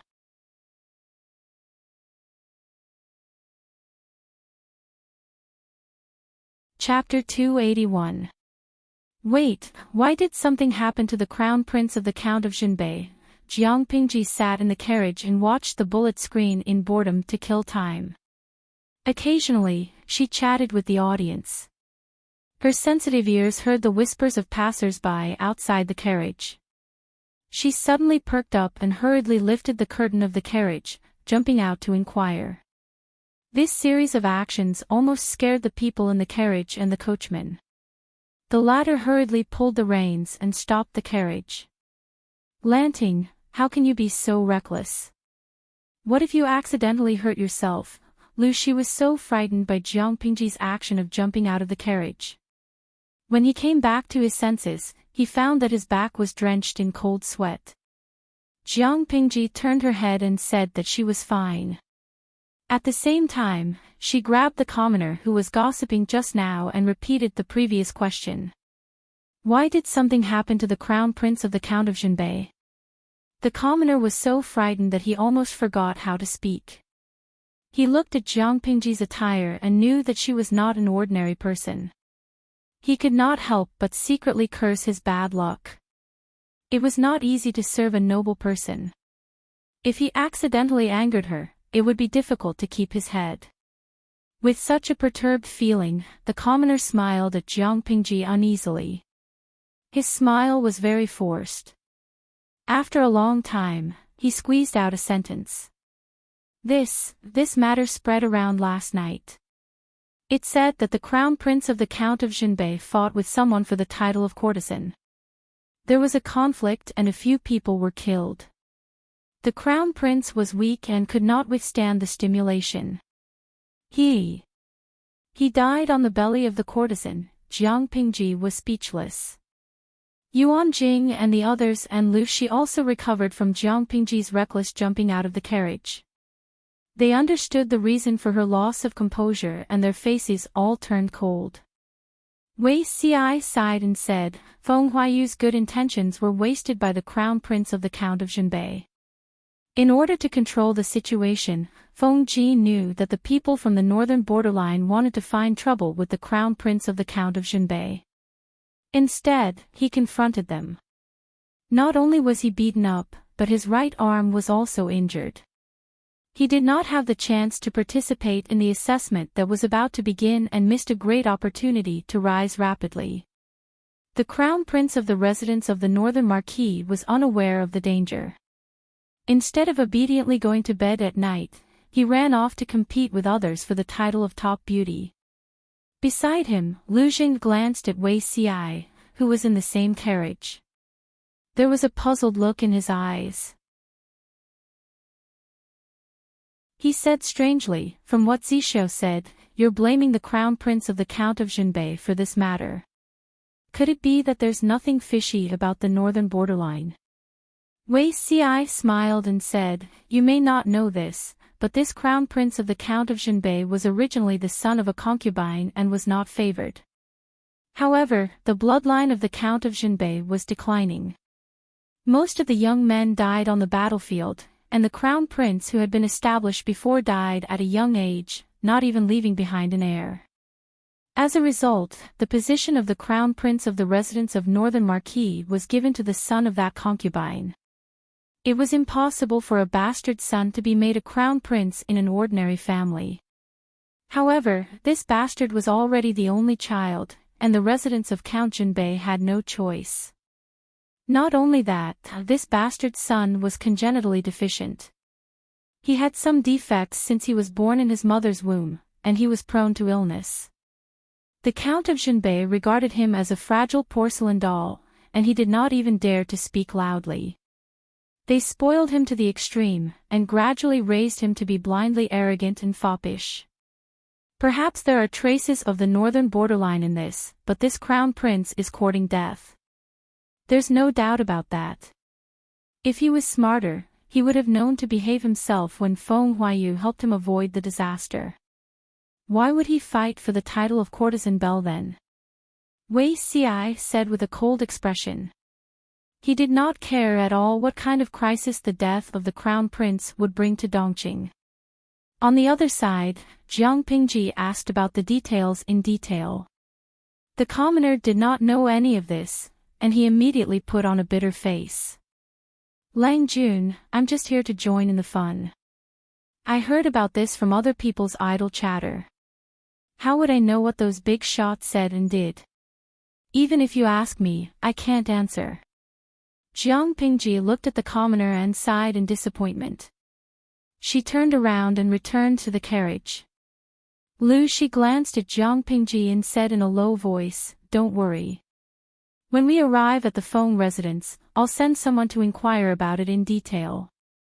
Since this matter has caused such a stir that even the commoners are talking about it, it must be quite a big deal.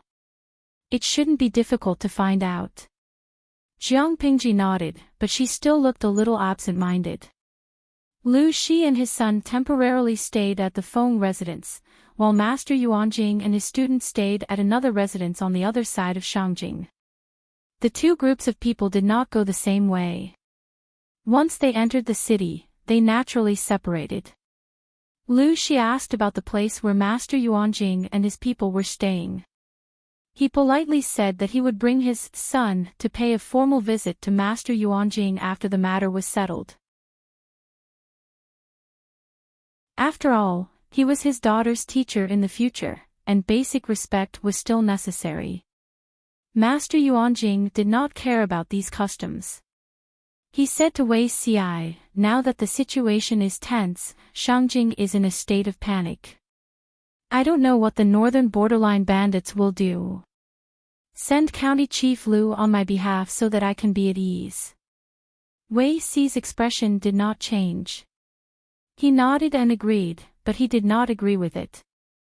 As long as Lu Shi was with Lu Shi, whoever came to cause trouble would be courting death. Why would he need to escort them? They drove to the Feng residence in a low-key manner and did not encounter any accidents. Su Ke had been waiting at the door since he received news that Jiang Pingji was coming back. He saw the familiar carriage from afar and finally let out a long sigh of relief. He did not know why, but he felt that he could not let his Lang Jun out of his sight. Otherwise, she would cause trouble. However, when he went forward, the first person to get out of the carriage was an unfamiliar face. Wei Xi was speechless. Su Ke looked puzzled, and a hint of surprise flashed in his eyes. If Wei Xi was not wearing a scholar's robe and was dressed as a man, he would have thought that he was a girl just by looking at his face. After Wei Xi got out of the carriage, Jiang Pingji followed. Su Ke could still smell the faint fragrance of wine on her. "Xiaoyu, many things happened last night for you to not go to Jishan. You did not go, and you missed a lot of good things." Su Ke looked like he had nothing left to live for. He knew that if he let his Lang Jun run around, he would definitely run into some messy things. Before he could calm down, he heard the sound of jade beads falling on a plate. It made his scalp tingle. Xiaoyu. Wei Xi's eyes fell on Su Ke. He murmured softly with some doubts. His voice, which was neither too soft nor too loud, fell into the ears of others. It was like a bunch of feathers gently tickling the sensitive earlobes. It made people have goosebumps, and they could not help but blush. Well, Su Ke blushed. Jiang Pingji was speechless. She did not expect Su Ke to have a problem with his voice. "Do you know me? You're tuning into the LoveLore Library YouTube channel. We're so grateful for your support, and don't forget to subscribe to join us on this incredible journey through captivating stories. Your generosity through donations truly makes a world of difference, as it's the primary source of revenue that allows me to expand and enhance this channel for you. Thank you from the bottom of my heart for being a part of this adventure.